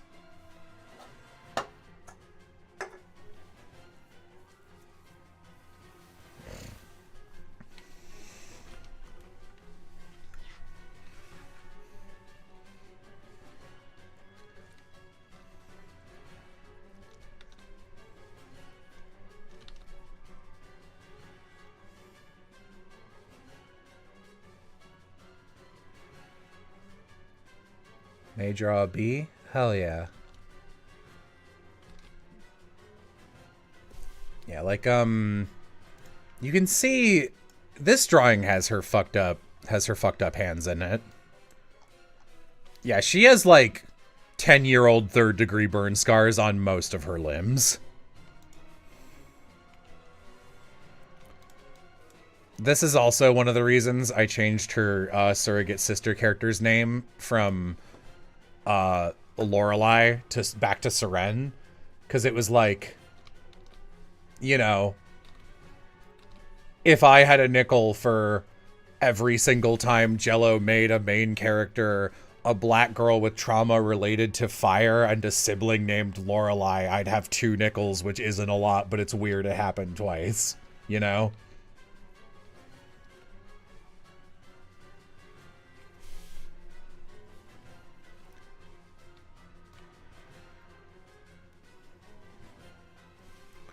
Can't be having too many of those. That's rule number 1 of writing. When did B and the other girl get together? They kiss before the end of Act 1.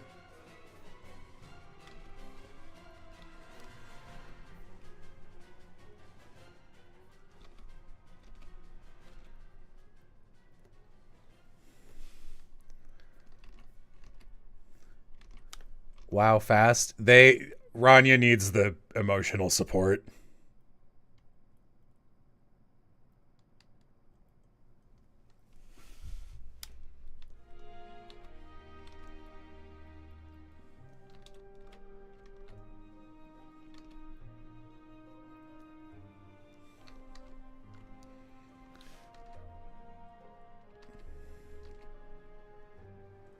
There are no significant green twinks in this one. Like, fucking Marlowe has shades of green, but he's an extremely unimportant character, and he's also, like, he's, like, gray, mostly. That looks awesome. Let's keep it exactly like this.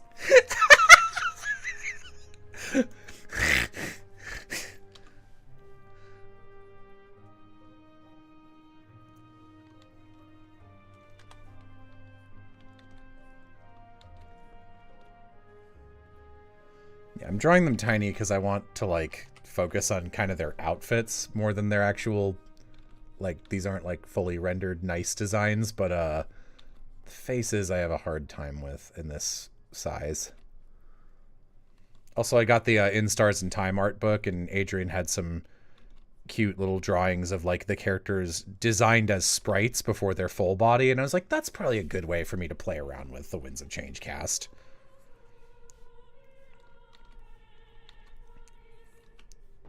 What's B's persona? Big sheepdog.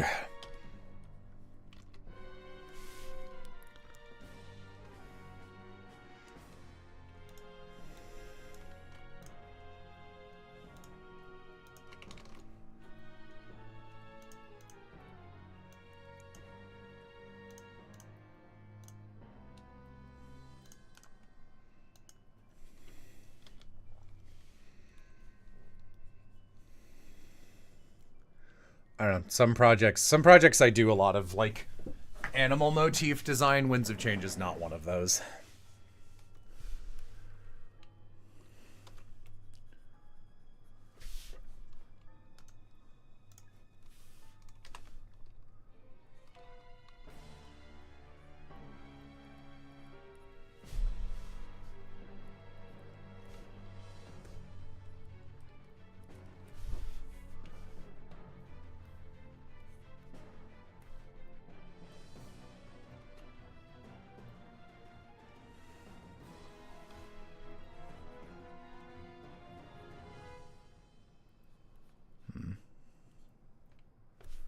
That's just getting worse.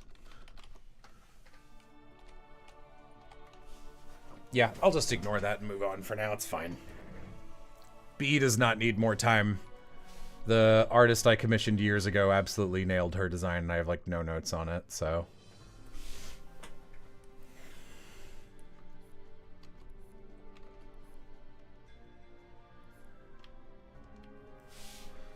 Okay. Alright.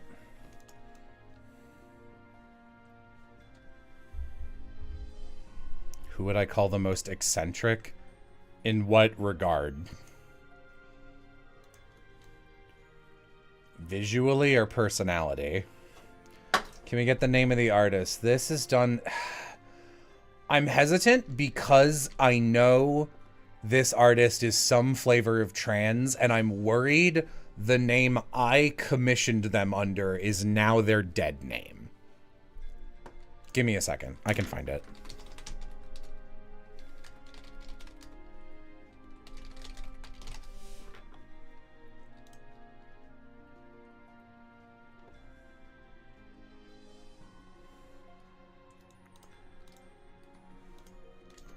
No, okay, it's the same. Junlo.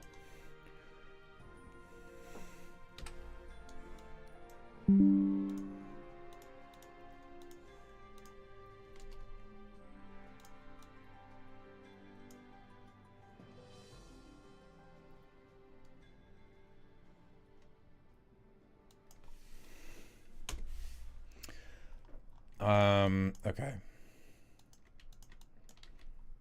Let's get that fire off of B's layer. Yeah, they did a Rania too, and it's like a cute design. It just doesn't, it's like not exact. Rania's design has been elusive for a long time.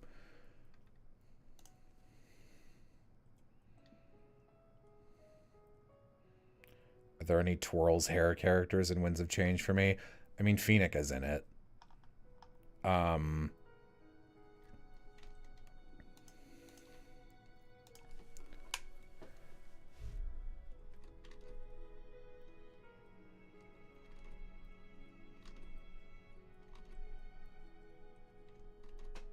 I guess I should specify it's a different Phoenica.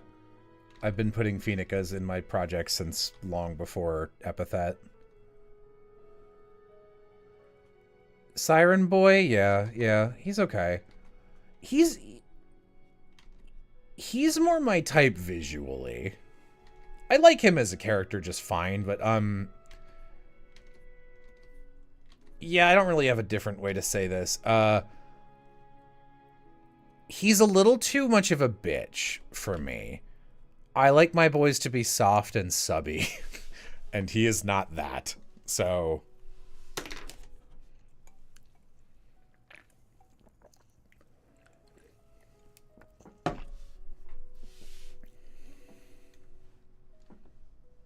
Alright.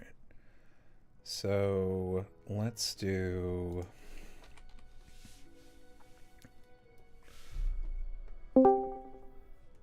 Someone. Hello. Hi.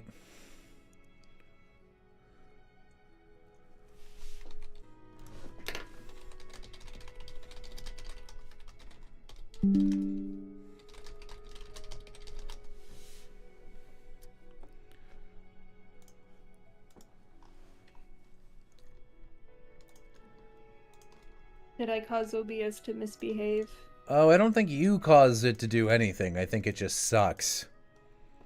Our router likes to disconnect sometimes too. That's not what's happening right now, but like it happens a lot. Especially at night. It happens about once a week, yeah. No, it happens twice a day. Oh. I think it I happens. don't notice it that often. It happens after 2 a.m. a lot. I guess it figures most people aren't around or aren't awake to notice.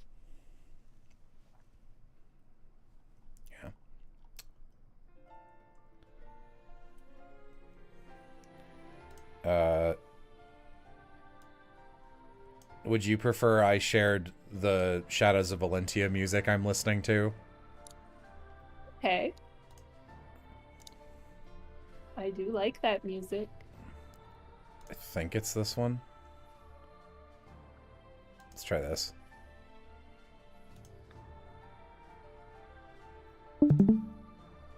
I was about to... Yes. Yam, do you have a Blore Bow and Winds of Change? I was about to say I don't think Yam's read it, but yeah, Yam is actually one of the 2.1 people who have seen any of it. I haven't read all of it, but I read a good chunk. I really liked Bee's sister, I remember.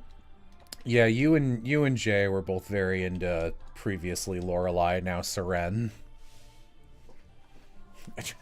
Previously Seren, then Lorelei, then Seren again. Okay. Yeah, let's do Alfie. I mean, I came here to draw Alfie, so...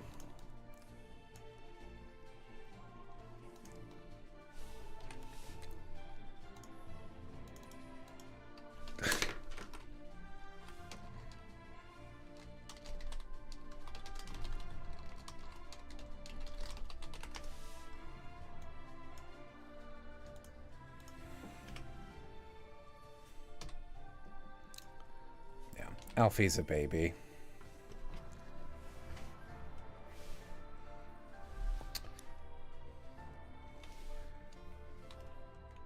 Okay.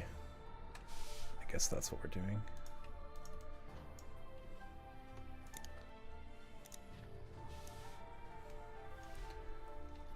Let's do maybe here. Alfie is a little guy. He's Rolf. He's just Rolf. He's got his own Shinon. His Shinon's worse.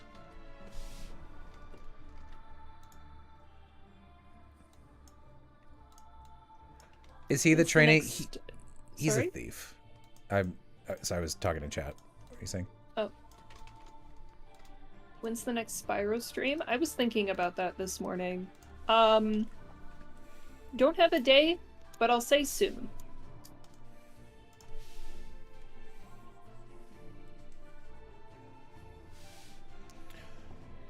Even more racist? I mean, he's racist against humans, and they for sure fucking deserve it in this universe.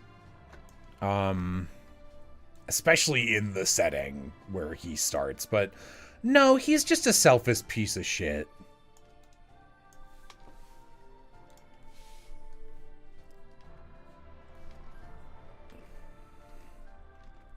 He's also functionally Seren's personal antagonist if you do their supports. So I actually, when you get to recruit him later in the game, I was like, you know, I think she should have custom dialogue for characters, or for players who are like, probably on a repeat playing, and they're like, no, Laura, it would be good for Seren to get to kill this guy.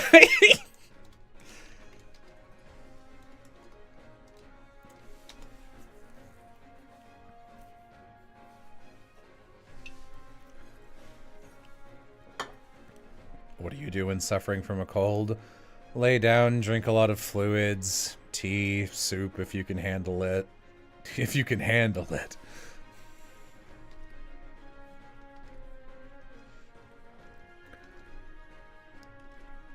Hey, Lovey, if you're still around, do you have that one drawing of Trixie that is like...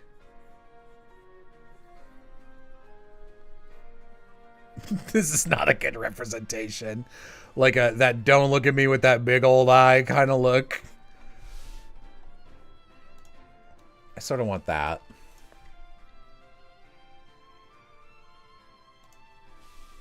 Yes, sir. Yeah. Can I get that? Because...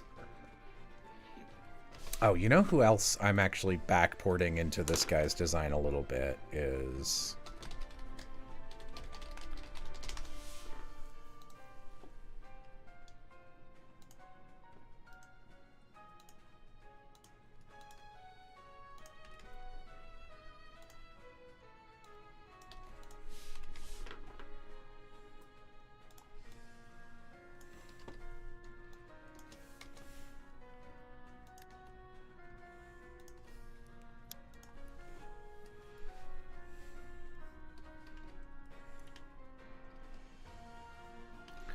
I love I this song. I want to give Alfie a big, stupid mop top of hair that, like, fully covers most of his face.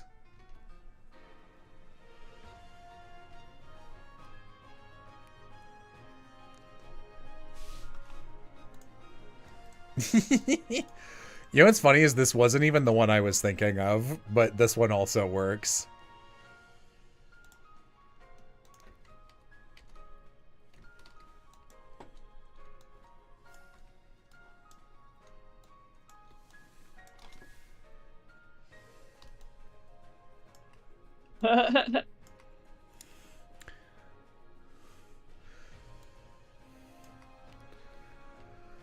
The one I'm Well, he thinking says, of I have more. The one I'm thinking of is when you were working on Bubblegum Renegade and I missaw you drawing, like, Trixie's sunglasses and a highlight on it as Trixie just having one big eye open.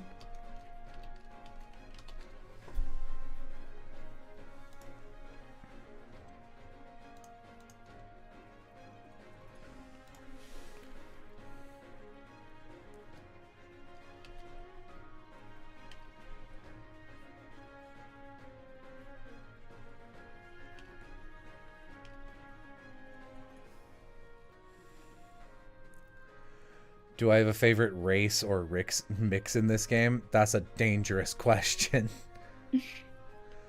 I think the Do you have a gargoyles... favorite race? Shoves Mike into your face. I think the gargoyles have the most interesting culture.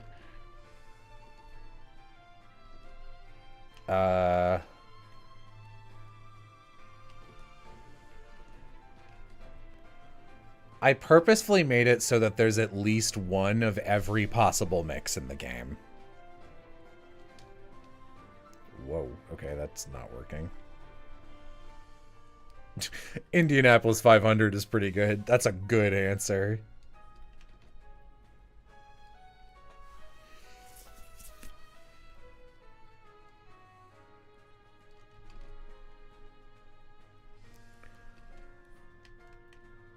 Oh, there's no romance or child mechanics. This is a one-generation game. I will be honest, I don't think... I think Awakening is probably the best Fire Emblem's ever done on the multi-generation thing. And they're too overpowered as they are. I don't really ever like it story-wise. But at least that game kind of has the best excuse.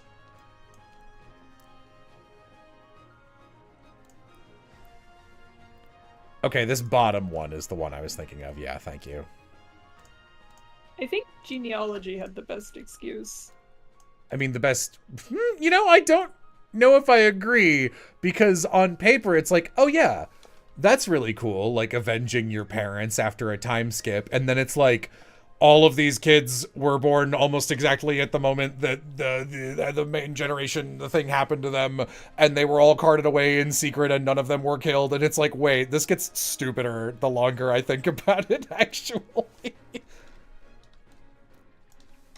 Selif's is very good. Yeah, I mean, I assume that... because, like, we don't see their lives in between doing battles. It's just sort of like dismissed as. And then Sigurd's army conquered these lands and they chilled for a while. And the while is sometimes like a year at least. So I don't know. I assume they just, settled down, had their kids, and they were like, "Oh shit, war's back, time to go," and left their kids at home.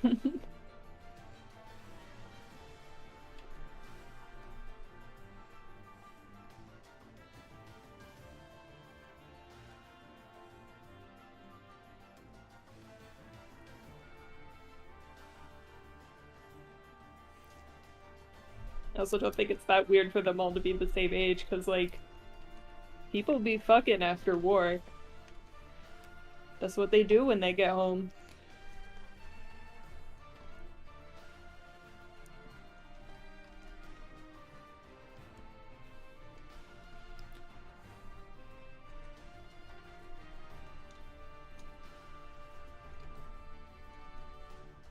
Anyway, no, there's no child mechanics. Alfie's just the kid who shouldn't be involved.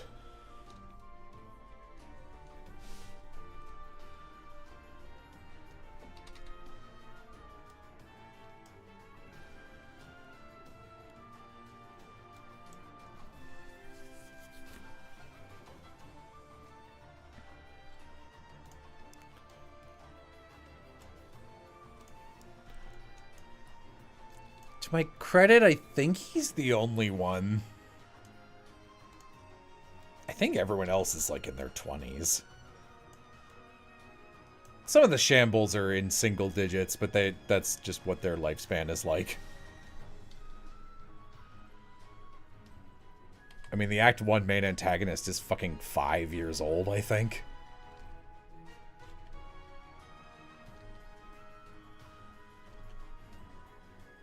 But he's like a tree skeleton.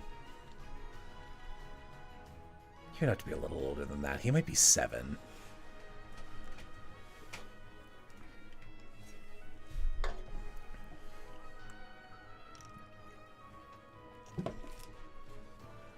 Can you recruit everyone in one run, or is this in recruit X and you can't recruit Y? No, you can do everything in this game in one run. I think it should be illegal to do shit like that in a Fire Emblem game. Now that the games have so much in, like, focus on supports, I think they should all do preset level ups, and I think they should all, like, every character should be recruited on one route. You don't need to force replayability by being like, use different guys this time. Like, you can do that if you want, but, like, come on, man. You should be able to see everything in your game in one run. I hate New Game Plus exclusive content. I hate all that shit.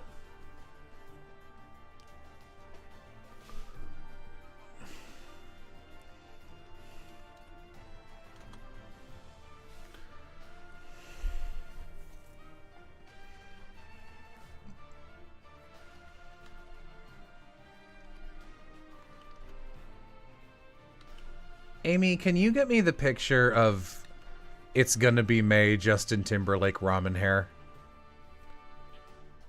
Yeah. I think that's kind of the texture I'm picturing for Alfie's hair.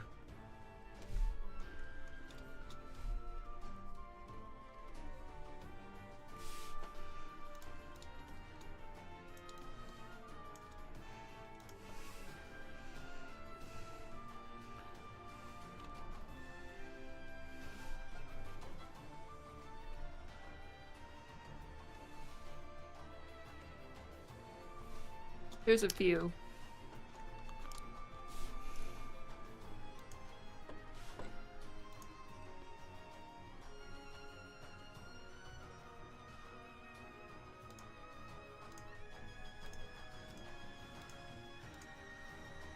Kind of scary in this top one, but this will be easier. Is that what you were looking for?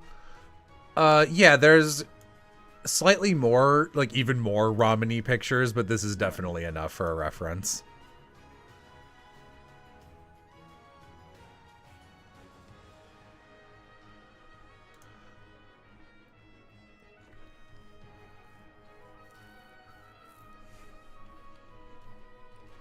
Kid likes like a repo bot. I don't know what that is. Sorry. I'm a scarf liker, so I think Alfie would have a big dumb scarf. Maybe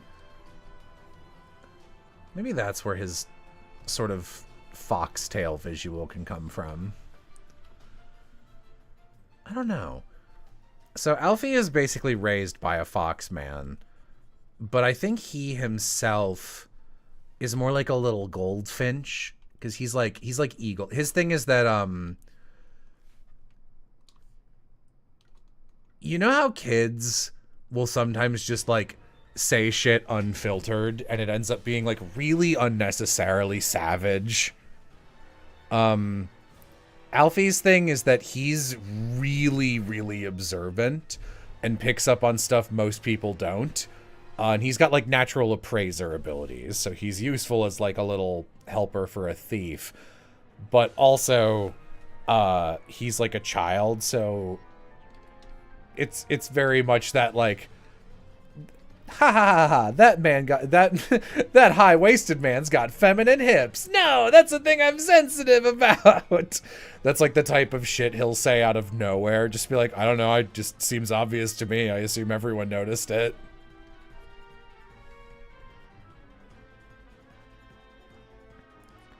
Tell me the Foxman is loser Dilp Cope. No, sorry. That's the Shinon.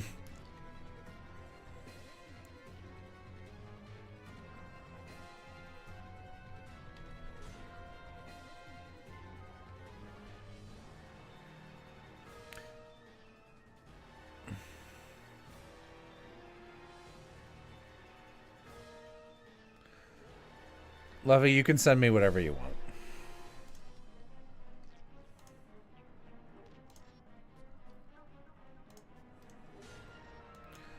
It's another picture of Justin. It's not letting me paste it. How come I can only... Like, let me copy this image. What the heck? It won't let me. I have to screen cap it. It's weird.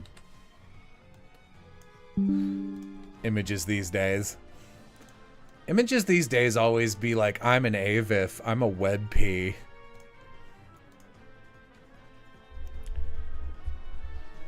Are the Kitsune people partially furry? They're more furry than not. The thing I actually used as their reference was the medicine seller from Mononoke.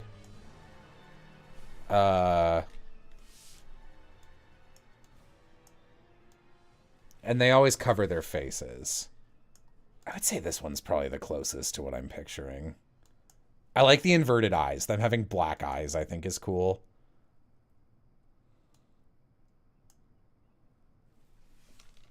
Yeah, this bottom right one is very close in body, and this one is close in face.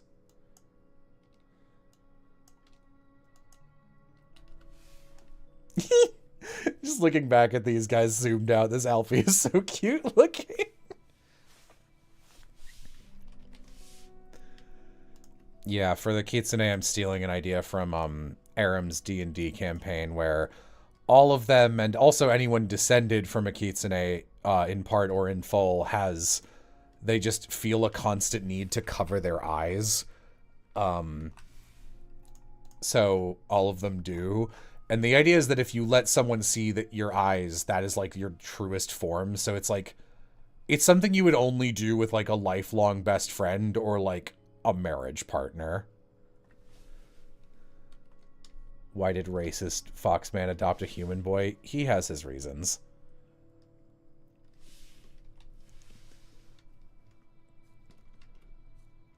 That is a question the characters ask in the thing. He does look like an over the garden wall character.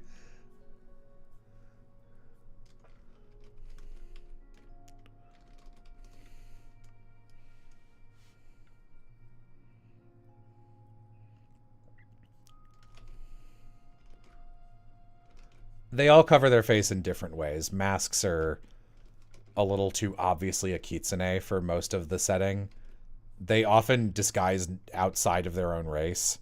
So when you meet this guy's mentor, he is actually disguised as a human.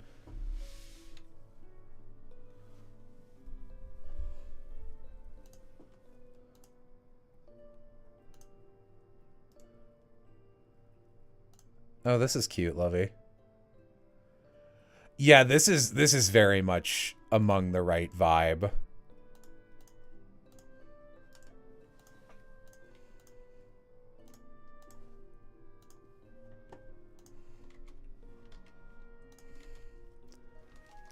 Yeah, I debated making him newsy coded.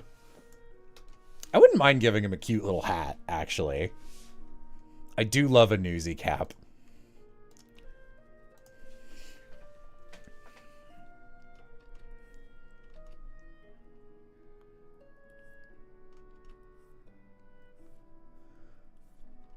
Oh, look at him.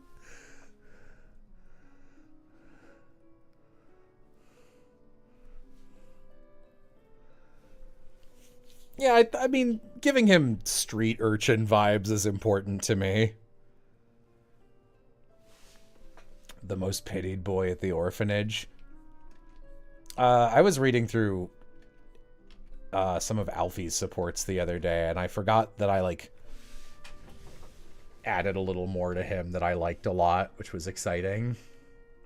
He's 4 apples tall, yeah.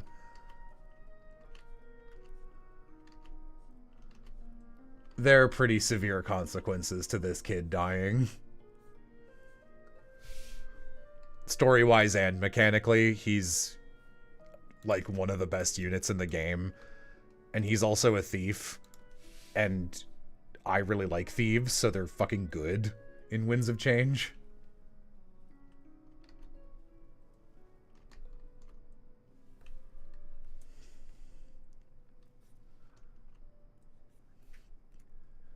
Could give him the long sleeves.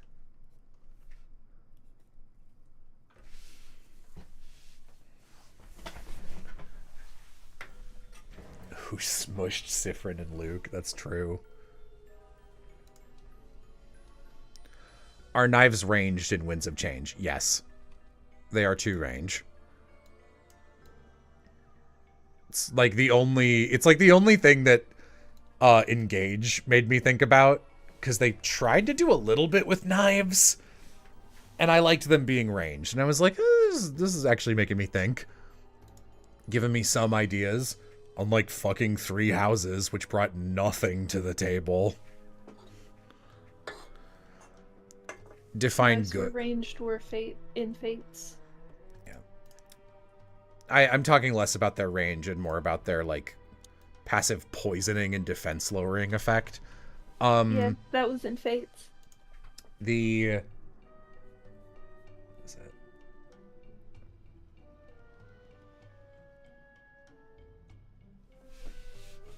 Piff is done streaming. He told me he'd let me know.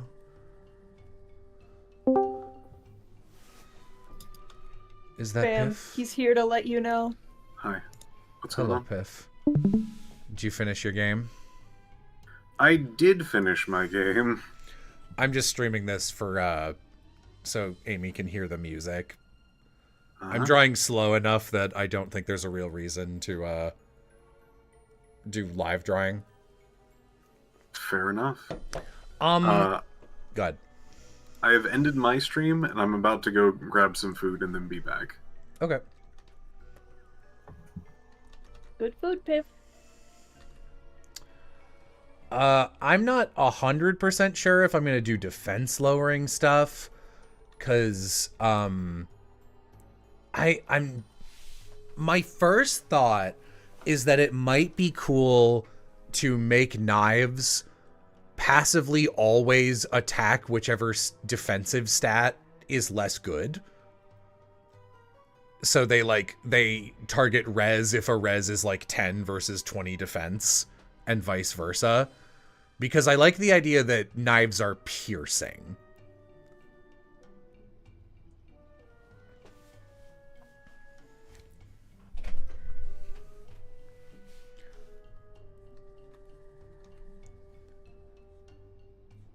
But no, I mean thieves are good in that, like, there's a lot of chests in this game and a lot of things to steal, which is something quite literally only Radiant Dawn has ever done right.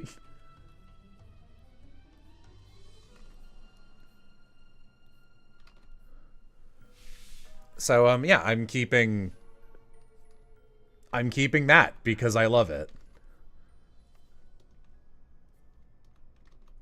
There's also a couple pirate characters who can also open chests and shit. Because I thought it was a little mean to, if this character ends up dying or someone doesn't want to use them, they're soft locked out of thieves for a while. Like a good chunk of the game, and I think that sucks.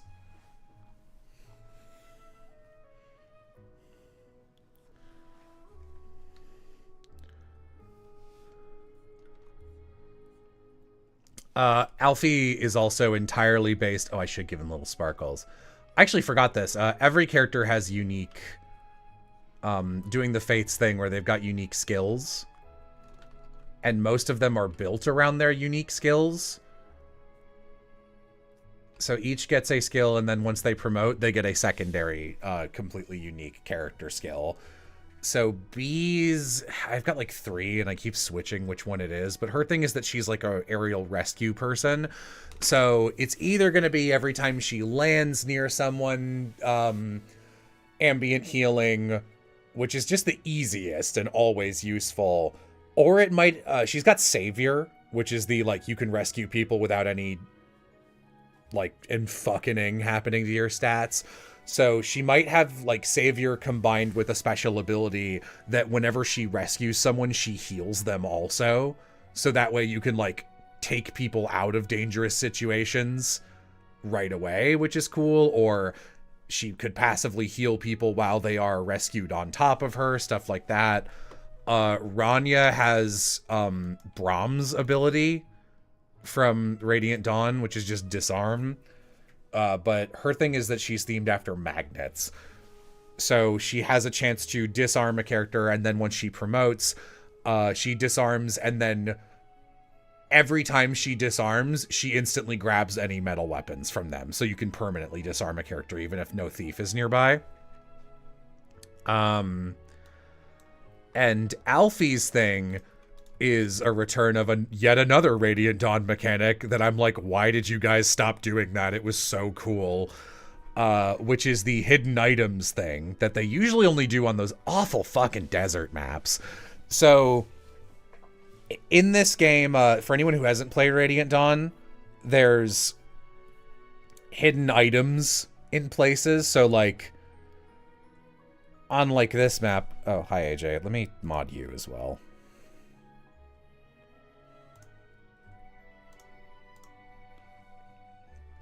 Okay. So like on that Desert Lagoos map, there's like these piles of treasure, and if you stand in one, characters have a biorhythm which is a stupid stat, plus luck % chance of picking up a hidden item from the treasure. But for thieves, it's really good. It's like 75 to 90% depending on their own biorhythm. So I'm doing that, but not stupid. So anyone can pick items up, and they don't have to be standing on the exact space.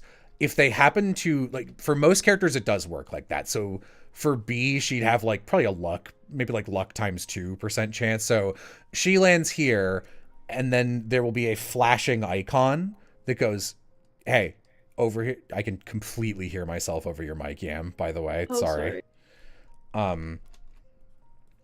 Twinkle, there's an item here, because she got like the 15% chance, and then the twinkle stays, so you know there's something there. And once the twinkle's there, anyone who lands on it picks it up. Alfie's thing is just that his is at 100%, so if he lands near one, it goes, hey, Alfie spotted the hidden item, and he always sees it. So you can use him like an item finder across most maps. And a lot of his, I think everyone's range is like, it's either a 2x2 or a 3x3, and Alfie's vision extends. In this game, support conversations almost have a bunch of, there's no random level ups, because I hate them, and it's crazy. It's crazy they're still in the franchise. Literally destroy them. So everyone has set level ups, but to cap them, you have to also get all their support conversations, because lots of support conversations will just give characters mechanical rewards like a +1 strength. or special skills. So Alfie has 3 separate support conversations that each increase his sight range by 1.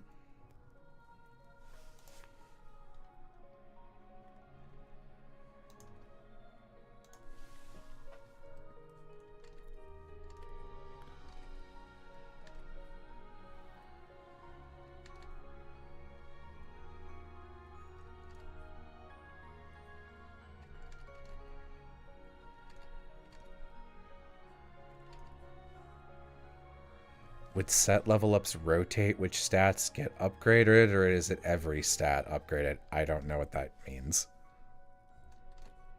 Set level ups means that it's predetermined at each level what they get. So like at level 2, Alfie might get like HP, strength, and dodge or whatever. But then like at level 4, it's like no matter what you do, he's always going to get like 1 HP, 1 strength, 1 defense. Like it's set. It is predetermined. So the characters are never surprisingly good or surprisingly bad. It's never a surprise. They're always the same level of good.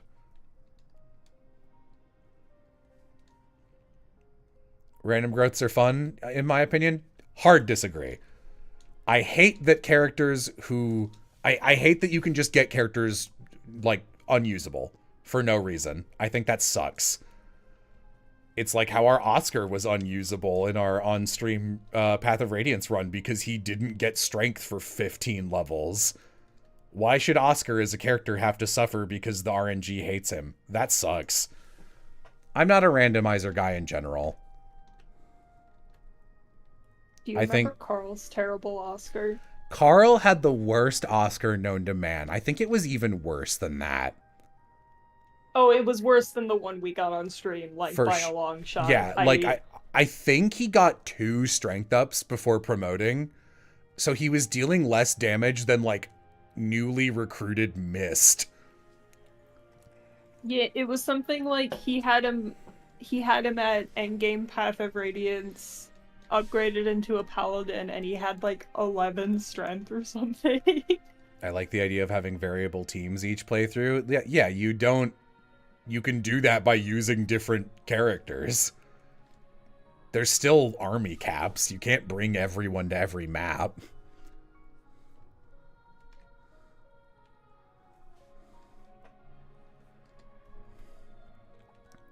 I don't know, it bothers me.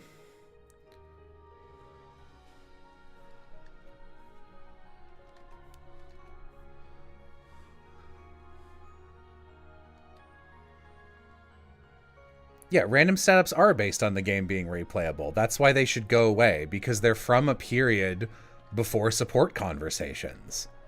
And now, there's no way to play every character and get every support conversation in one playthrough. You just can't do it. So, like, you don't need to be like, I wonder who's going to be good this run. If you want variety, just use different characters.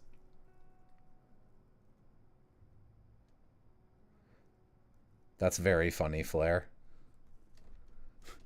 Making the Oscars terrible is the Academy voters' jobs. They don't need RNG to help them. I did just dig through DMs and find a screenshot of his Oscar. Every single stat was below average. And it's like how, like you have a semi-reasonable hatred of Nolan.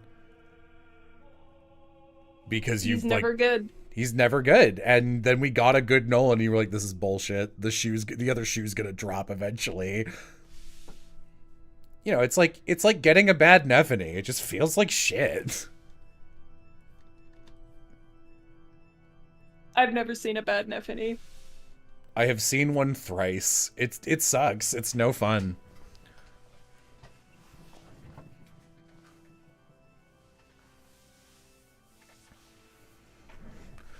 Yeah, like you can always give stat up items to characters who you want to be better faster, but the way I was planning it was going to work was they each have a maxable stat. It only gets to a certain point and then it caps out, and it's like predetermined. So say you're raising Alfie and you're like, it'd be really funny if he had like a super high strength stat.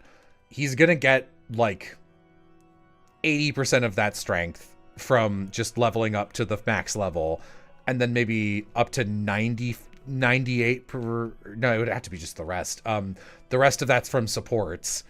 And say early on you gave him like a +2 item. If you cap him past that point, and the game would be programmed to be like, oh, you already used this, and it actually just refunds your item.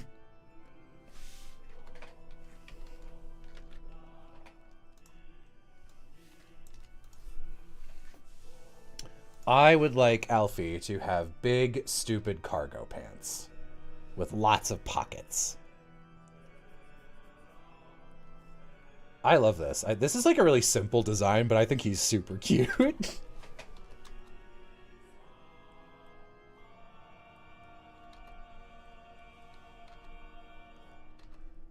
Yeah, Winds of Change is also designed to be pretty fucking hard as it goes on, because the army you're fighting in Act 1 is way less of an in-universe threat than the army you're fighting in Act 2 and 3. So I want the game to be balanced with the assumption you're doing support conversations.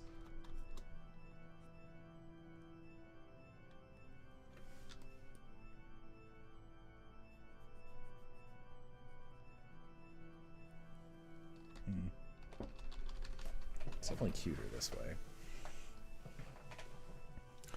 Give Alfie suspenders.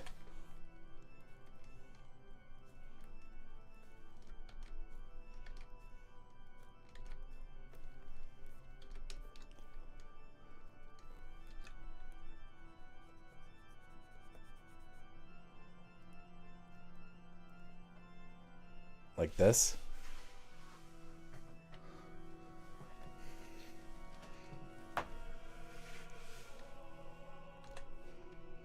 This feels like such a Legend of Zelda song.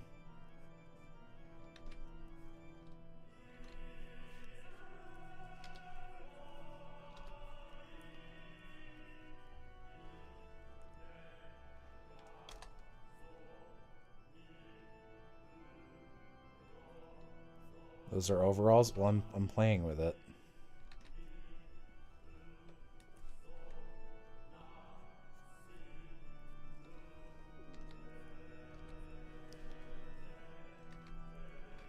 Alfie also gets adopted by Phoenica.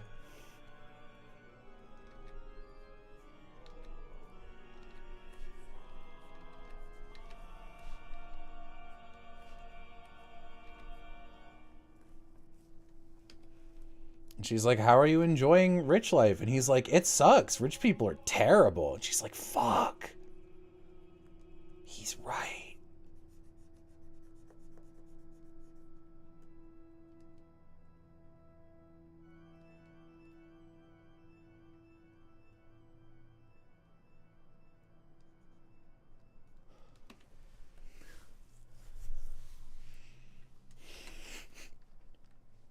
Hello, mister.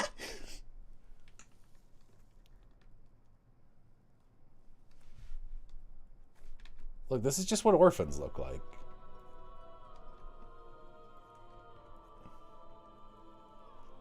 I don't know what to tell you. Okay, let's see. So I do kind of like that. He does look like a little bird, which I think is really cute. He really does look like a little penguin or something.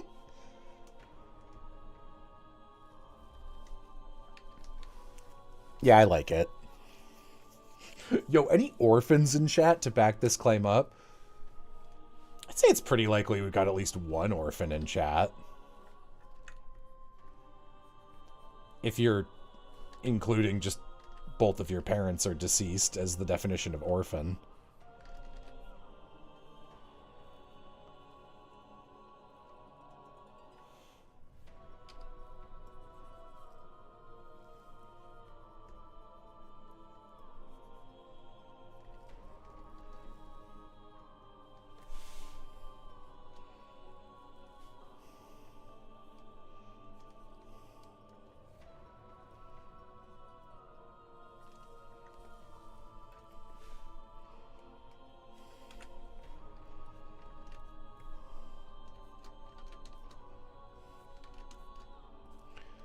Yeah, he really looks like a bird, which I enjoy.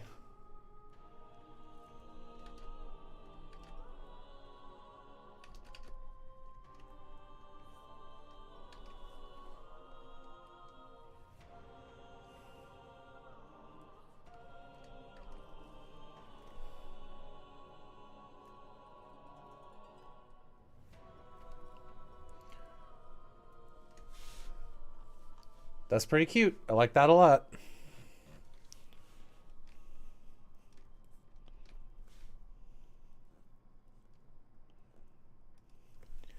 I also kind of want his hair to have like a gradient, basically.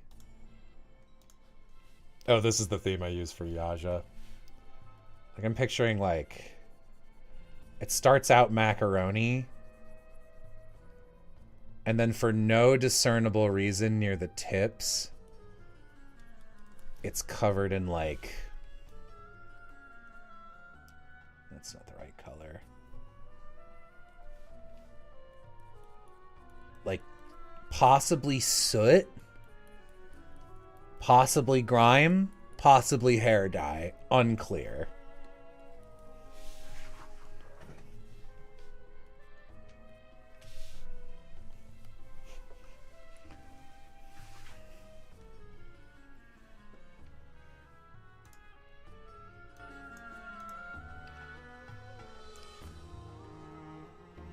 Someone should wash this child. He probably doesn't smell great.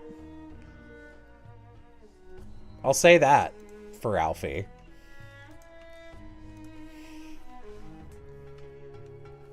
I mean, this is definitely the best boy I have drawn so far. I think he looks wonderful.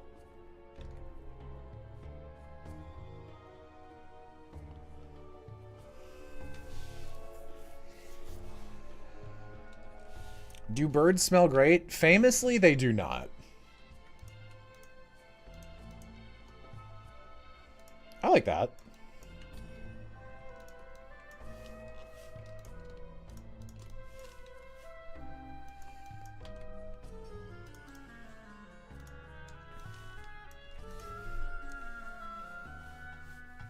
I like that.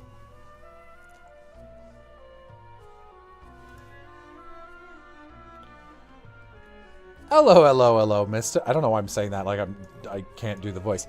Hello, hello, mister. Would you like to buy a quick 10-second distraction when I pick your pocket?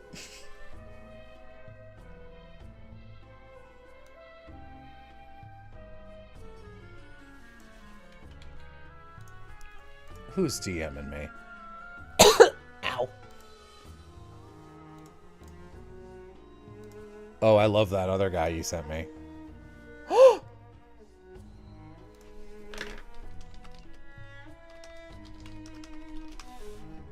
Someone has drawn me a Feeny. A Feeny? It's a Feeny.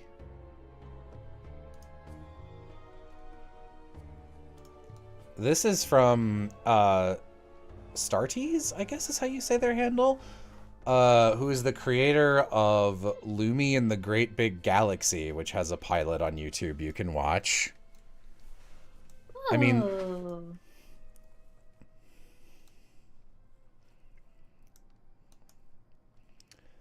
I think I will take this opportunity to go pee, and I will take that as a sign that I should perhaps once again try and include Feeny here. Yeah, I mean we got all these guys. Before you go, Yeah.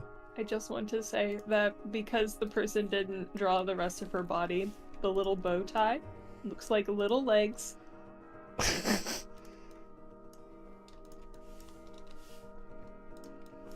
rid of all these.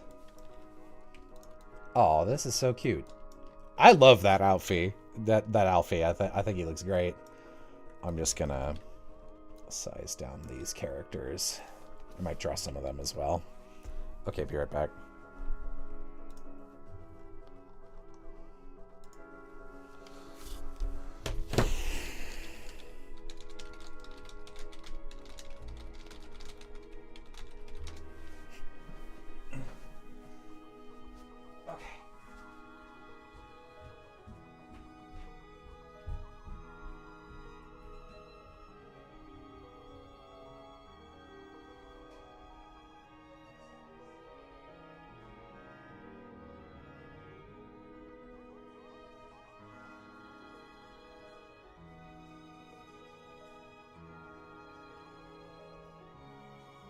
I like wyverns. They are like dragons. In fact, they are dragons.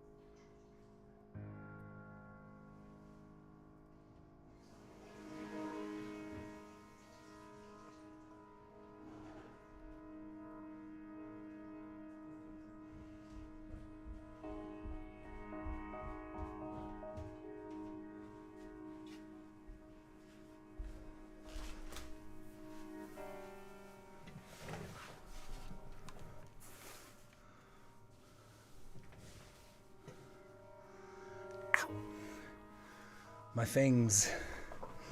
My fingers.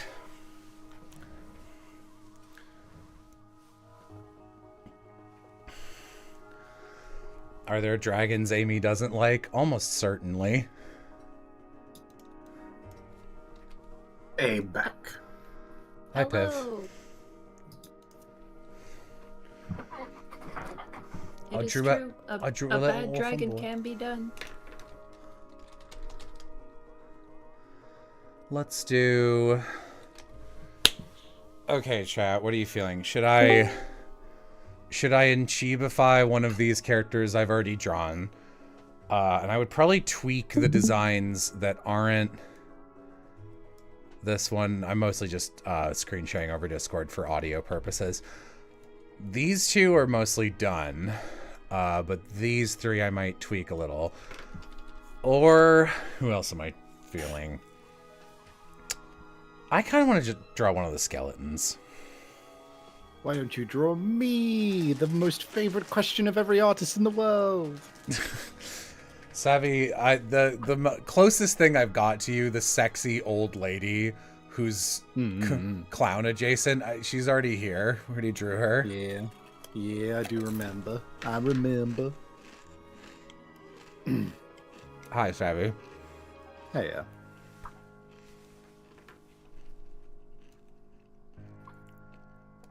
I'm drawing small versions of Wind of Change characters to vaguely figure out their outfits. I've seen they're very shaped. Just put Savvy in this game. Just write me into the game. Write your version of me into the game, and then I shall flip through the dialogue and go, so this is what Jello thinks of me. Okay.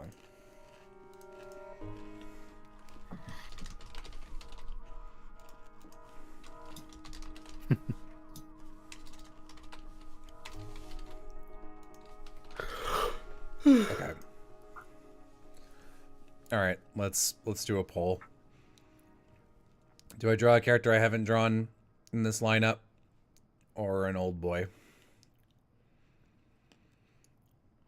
I have no idea what Savvy looks like. In my mind, she's simply monkey. All according to plan. I drew Savvy's headshot in the investigations videos. That the pixel screenshot, pixel headshot in the Ace Attorney investigation videos was very close to what I looked like at the time. I had my shorter hair back then. There's also the 3D model bust at the end of the Pokemon Dogs in Love 2, I believe, which is pretty much just like me, you know? Alright, so I got a new character. About 2/3 of people. So none of these guys. Okay, what options? Who should I try? Okay. You guys seemed interested in skeletons, so... The Draugr.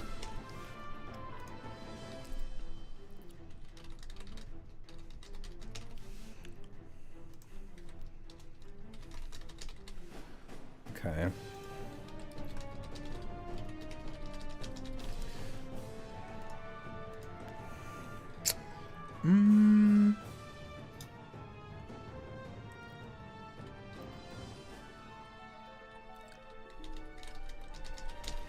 Okay. I've taken a shot at two of these, but I don't think either of them were a lock.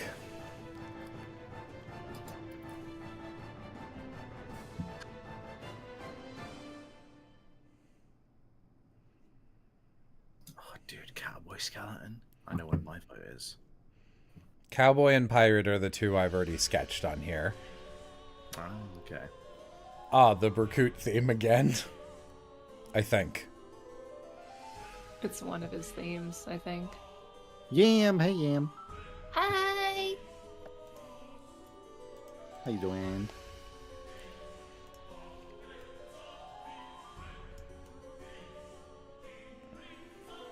How you doing, Yam? Ah! I'm good. Good to hear. Piff, how are you doing? Ah! I am say as I also push doing him. well. I push Piff off the cliff as I ask the question. Piff, how are you doing? Ah. Hey, good, but you know? Would I have no Oz idea. would Oz voice Alfie? I mean, he could. You know, originally I had Oz and Will. Oh, that's probably who the other one I should have done, but it's too late. We voted on the skeletons. Originally I was like Oz and Will would be great for the poodle skirt and biker gargoyle half-breeds who are in this game and playable. They're the two playable gargoyles. But then I was like, actually, Gianni and Marissa.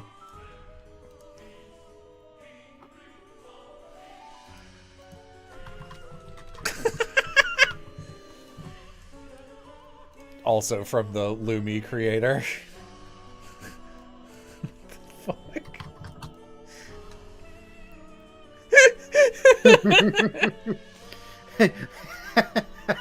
That's good. Oh, Lovey, I adore this. This is so good. Lovey drew a really good bee.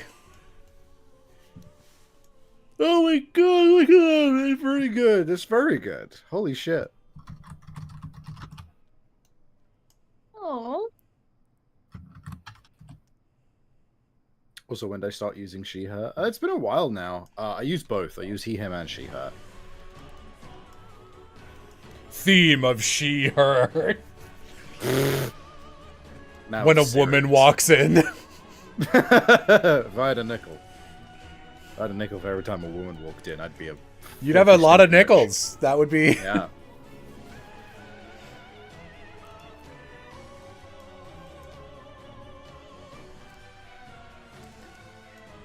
Man, that... I gotta remember to save that into a folder. Okay. Little goatee. That's so funny. This... Like, if Alfie is the maximum, I'm just a little guy, this character is, like, the least. I'm just a little guy. Extremely ancient cowboy skeleton. I am complicatedly a large womana.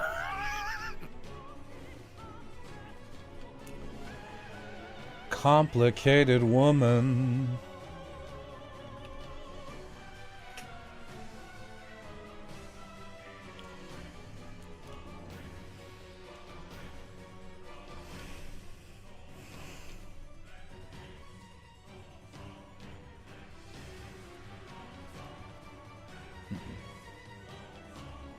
Let's see.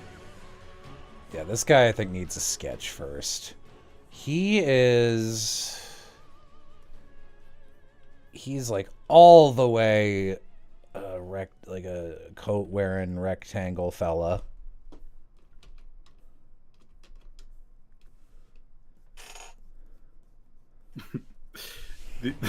You've just reminded me of so streamer I've been watching lately, Skull Volva. He's also an artist. He's fucking crazy. He legitimately does a new PNG tuber of himself for every game that he plays to match the theme of the game and to match the game. That's like yeah, like a good number of people do that now, and I'm like, God, it's getting hard to compete out there, dude. Yeah, it's fucking wild. But so he's an artist, and one of my favorite little things that he has is he's got a like opening screen which has like a fan art like carousel on it, as a lot of streamers do. But one of the pieces of fan art absolutely kills me. It's the "I'm really gonna do it this time" meme, except it's when I'm happy, I say "bitches love my confident line work." When I'm sad, I say "I'm really gonna do it this time." Jesus Christ. Bitches love my confident line work is energy I need in my life. I thought that was pretty obviously Skullvolver, guys. Skullvolver, yeah. Look, just because that's a Sorry. thing Savvy would say, doesn't... Yeah, sorry I'm British, and I can't say words properly, and I just say a "ver" instead of "ver." Can't say words properly, just has to say them proper. Hold on. Let me tap into my Italian side. A Skullvolver. Just fucking roll that shit.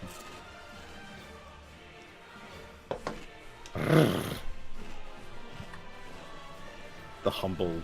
the humble streamer. The humble what? Sorry. No, I fucking, literally didn't hear you. The humble streamer. Like the... What do you call that shit where you... Weed whacker. The humble weed whacker. There we go.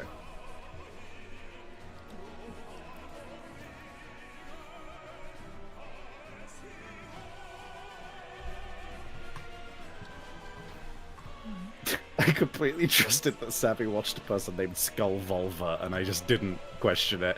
I mean, it is my energy, yes. But no, Skullvolver. Like a revolver.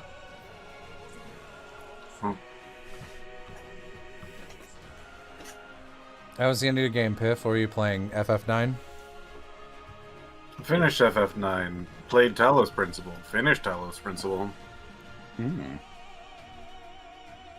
I was playing more Your Turn to Die earlier today. Any I thoughts on any of those? Piff, I assume? Go ahead. Oh, okay.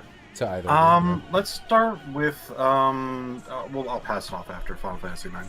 Final Fantasy 9. So I played a large chunk of game. Like,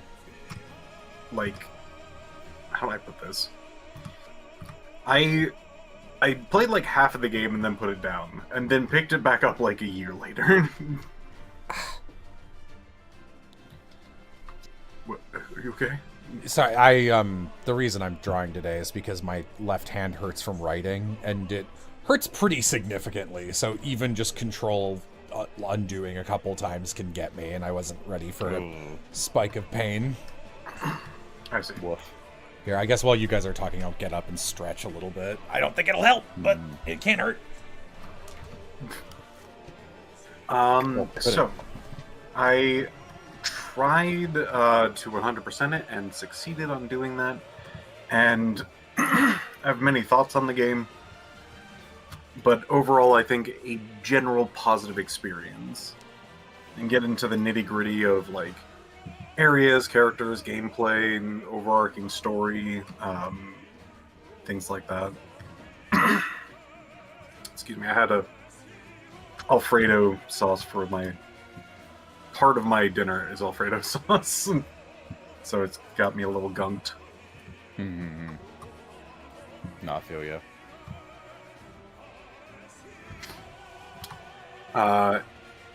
I could go through all of that, but honestly, we'd probably be here for a while and only listening to me and my own opinions about it. Overall, good stuff. I suppose on my side of things, yeah, Your Turn to Die is absolutely fucking phenomenal. It continues to absolutely knock it out of the park. I was crying my fucking eyes out today. It was so... It's so great. It just keeps having all these twists and turns, and like all of them make complete sense. All of them are just like so engaging. Every moment where you're just like, oh my god, this like, oh, we got it, and then it would just be like, wait a minute, here's like, you didn't consider this element, and like it could and then you go, oh my god, you're right, the wording on that is exactly what, oh, that makes sense. And then it will just be like, by the way, you need to make one of the hardest choices ever. And it's just like, oh no, oh no. And then you watch some of the most heartbreaking fucking scenes you've ever seen, and it's just like, oh god. So this is almost so as good as Danganronpa. Oh my god, yeah, I know, right? But it can't hold a candle to it. Why are you choking me, Savvy?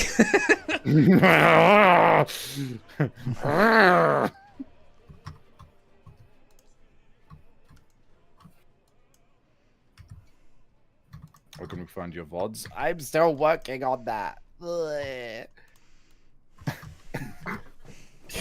my brain is bad. I do intend to do a lot of work on it this coming week, though. This current week has just been like very busy, and a lot of people have been like, "Hey, let's go do stuff," because like the weather is nice, including what seems to be a lake swim tomorrow, which I'm not passing that shit up. Love me a lake swim.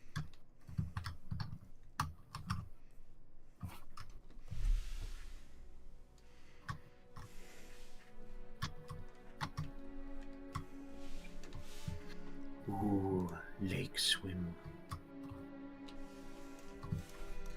I just keep looking at this little guy, this little Alfie. I'm delighted by him. What a guy. The guy ever.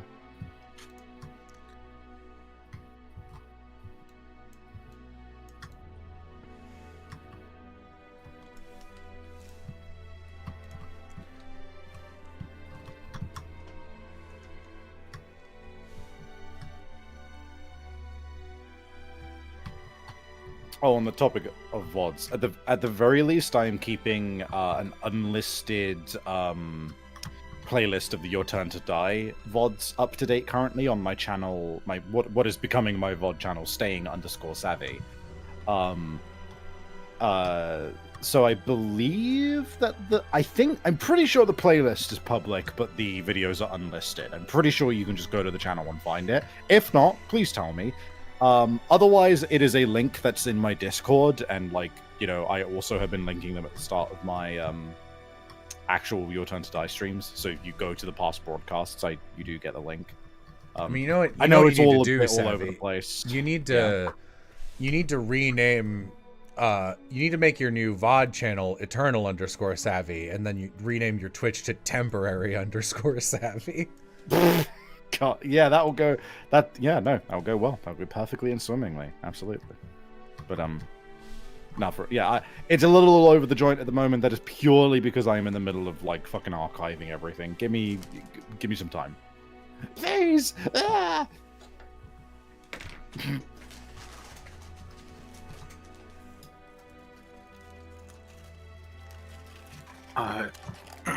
So the Talos Principle, a little bit more fresh in my mind, wrapping a few things up. Still need to do the DLC.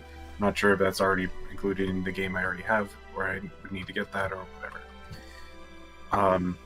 But it is a game that I sought out specifically because I've been in the mood for something a little bit more artsy. And this game does deliver on that.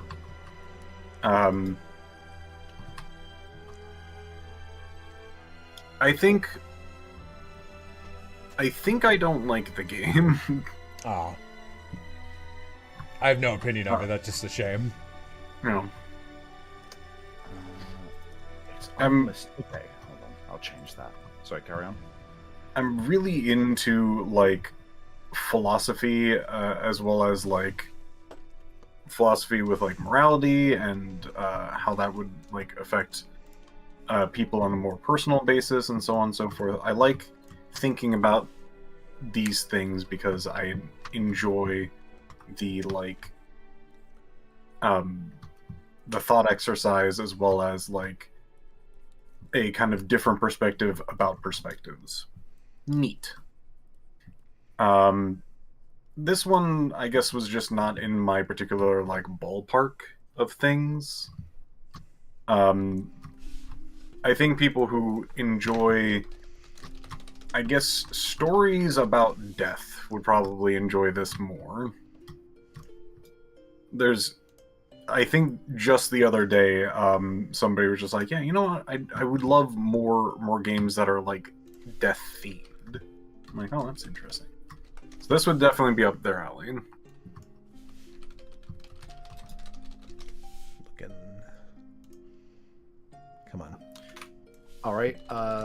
The playlist should now be public, which means you can now just go to staying_savvy and go to playlists, and you will find the Your Turn to Die stuff. Cool. It looks just And like I'm a tree. uploading part 5 right now.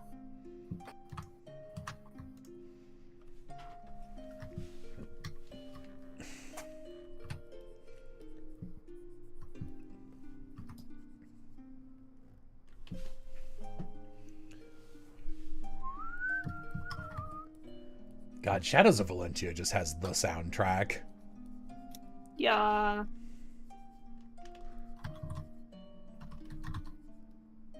Three Houses also has a good OST, but like, I don't know. Shadows of Valentia uses its betters. Uses its better.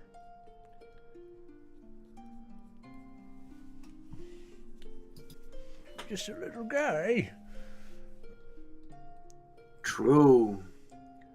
Oh.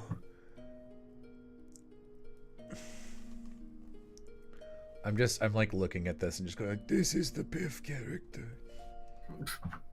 If Piff was a cowboy. Yeehaw, partner. Yeah. Yep. Kia.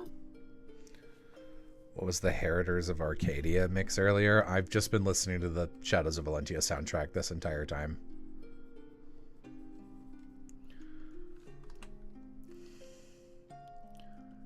Just an old cowboy priest. Nothing fishy suspicious here. I'm normal, I'm normal, I'm normal. I'm Norman. I'm Norman. What the fuck?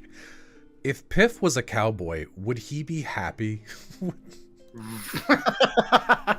That's I a have to question. imagine Cowboy Piff happy. One must imagine Cowpoke Piff happy.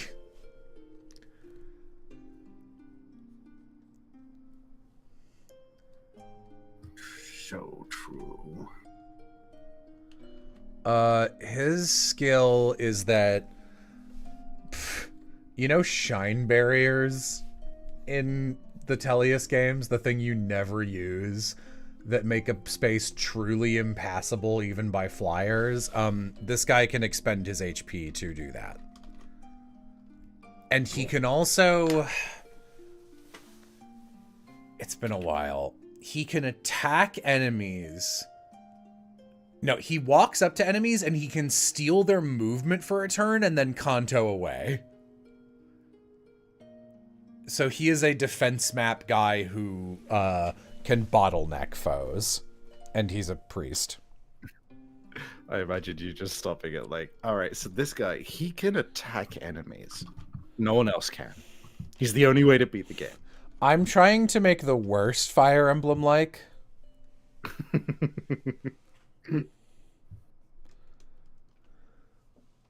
I'm just a little cowboy. That's not what he sounds like. This guy sounds more like this. This sounds like me when I'm Chris Pratt. You're kind of doing the God, what's his name? Fucking Gonzap intonation there a little bit. Like the I can't remember any of the puns. It's gonna be a bit of a mystery for us. That's the good one I can remember. What's the one that was just repeated? Repeating it? You walk it out on me. Yeah.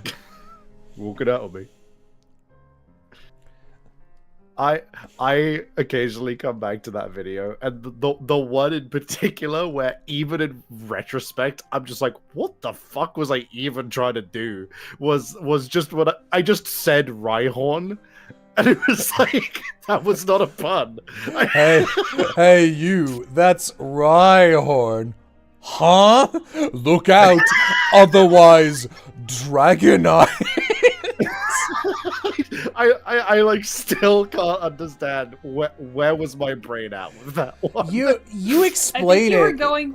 I think you were going for that's my horn. But like you But- didn't set up any of it. It just happens. It was just, I just said, look out, that's Rhyhorn, but I said Rhyhorn weird. Oh. Listen, I drained all my energy with the mystery for us. Finding a pun for this one's gonna be a bit of a mystery for us. Wow! Kecleon, god damn.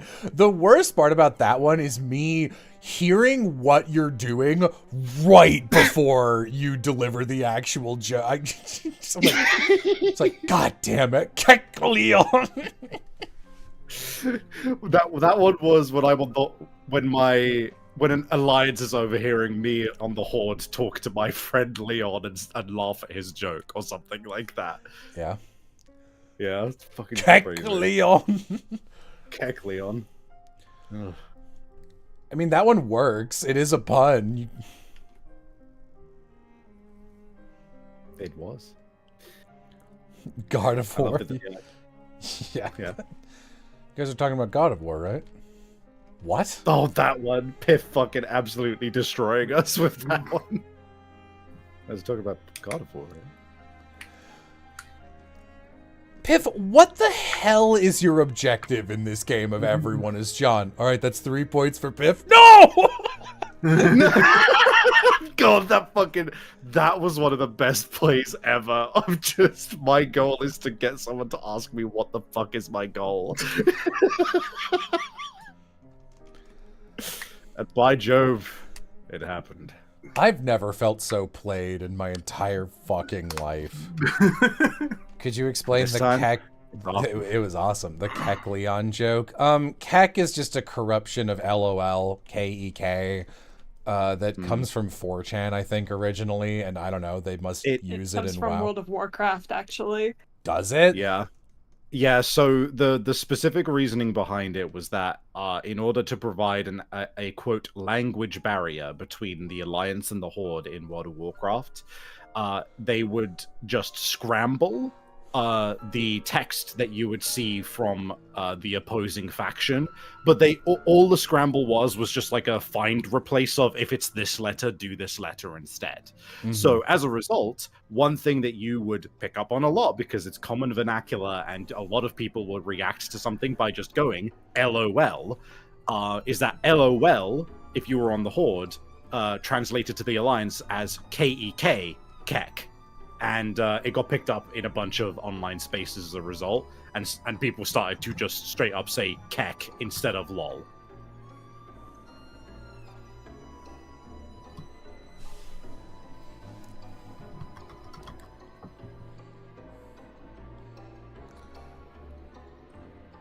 What's your goal in this game, Piff? From I ran a game of Everyone is John called Everyone is Skyrim.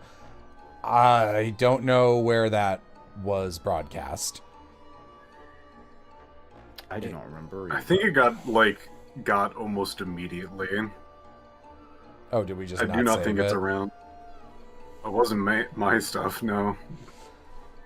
It was probably surprise round. If it's not surprise round, it was on Stabbiness, but I get the feeling it was on surprise round. Yeah, I've very rarely done anything on Stabbiness. Mm-hmm. You've participated in stuff on Stabbiness, but you've not run stuff on Stabbiness. You know, not that often. Mm-hmm. Yeah, no, it was pretty much primarily fucking, what was it called? Tenra Bancho Zero. That fucking, those streams, they affect me to this day. Those fuck me up, dude. Yeah, I was in those twice, and that was kind of it. I see. Oh no, weren't you a guest star on Carbon Interface at one point? Once, yeah. Mm-hmm. But yes, very rarely, nonetheless. I was the guy who had video killed the radio star. Mm-hmm.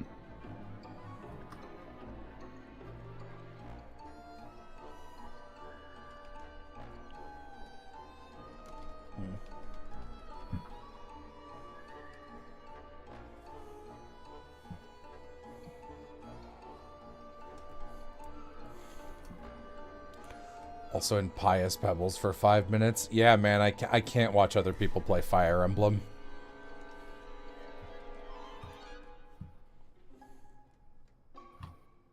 I found everyone is Dovahkiin in the surprise round directory. Excellent. Alright, yeah, I guess it's still there. It's mostly noteworthy for Piff destroying me.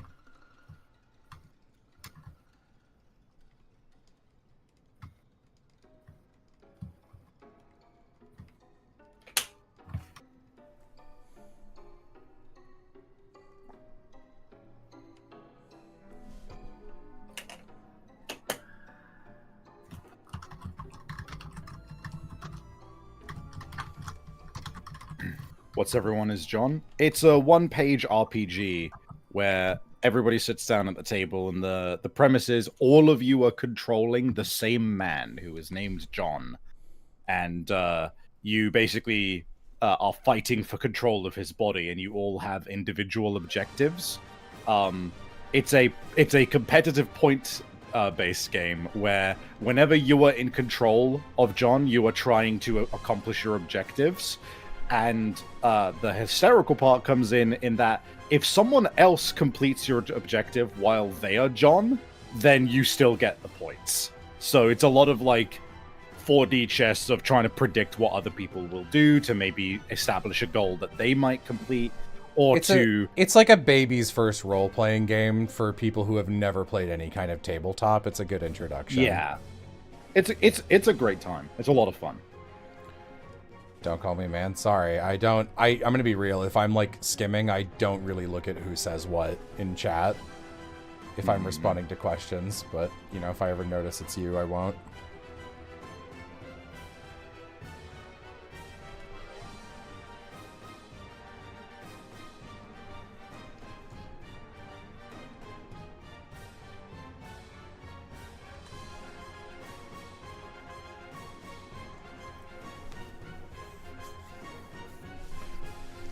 I love this guy's sad fucking eyes.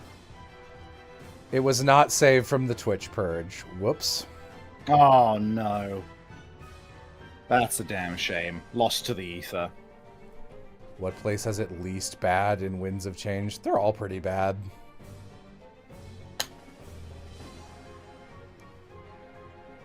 Man, you know what's one game we did, which I am sad I had not like developed the habit of like, let's record just so that we can watch it again. Is the one shot I did for you, Will, Aram, and Oz. Oh yeah, that was a good game. The one was a fun time. I picked the exact right spell and broke. Yeah, yeah. I had like kind of glanced over Jello's spell list, and like it was like, oh yeah, no, this is all, you know, there's nothing crazy here. This is all stuff that I've seen before. I didn't like fully register what was on there, but so then when I went, okay, here is an undead lichen monster, which is dead and undead and plant life, and Jello goes, I cast Moonbeam, which does fire damage and radiant damage. And I went, ah, that's quadruple damage. And then you were just like, you made the correct decision to go, well, yeah, I guess you guys just beat this guy now. And I had this other map for like another session or two planned, but yeah, good job, you win.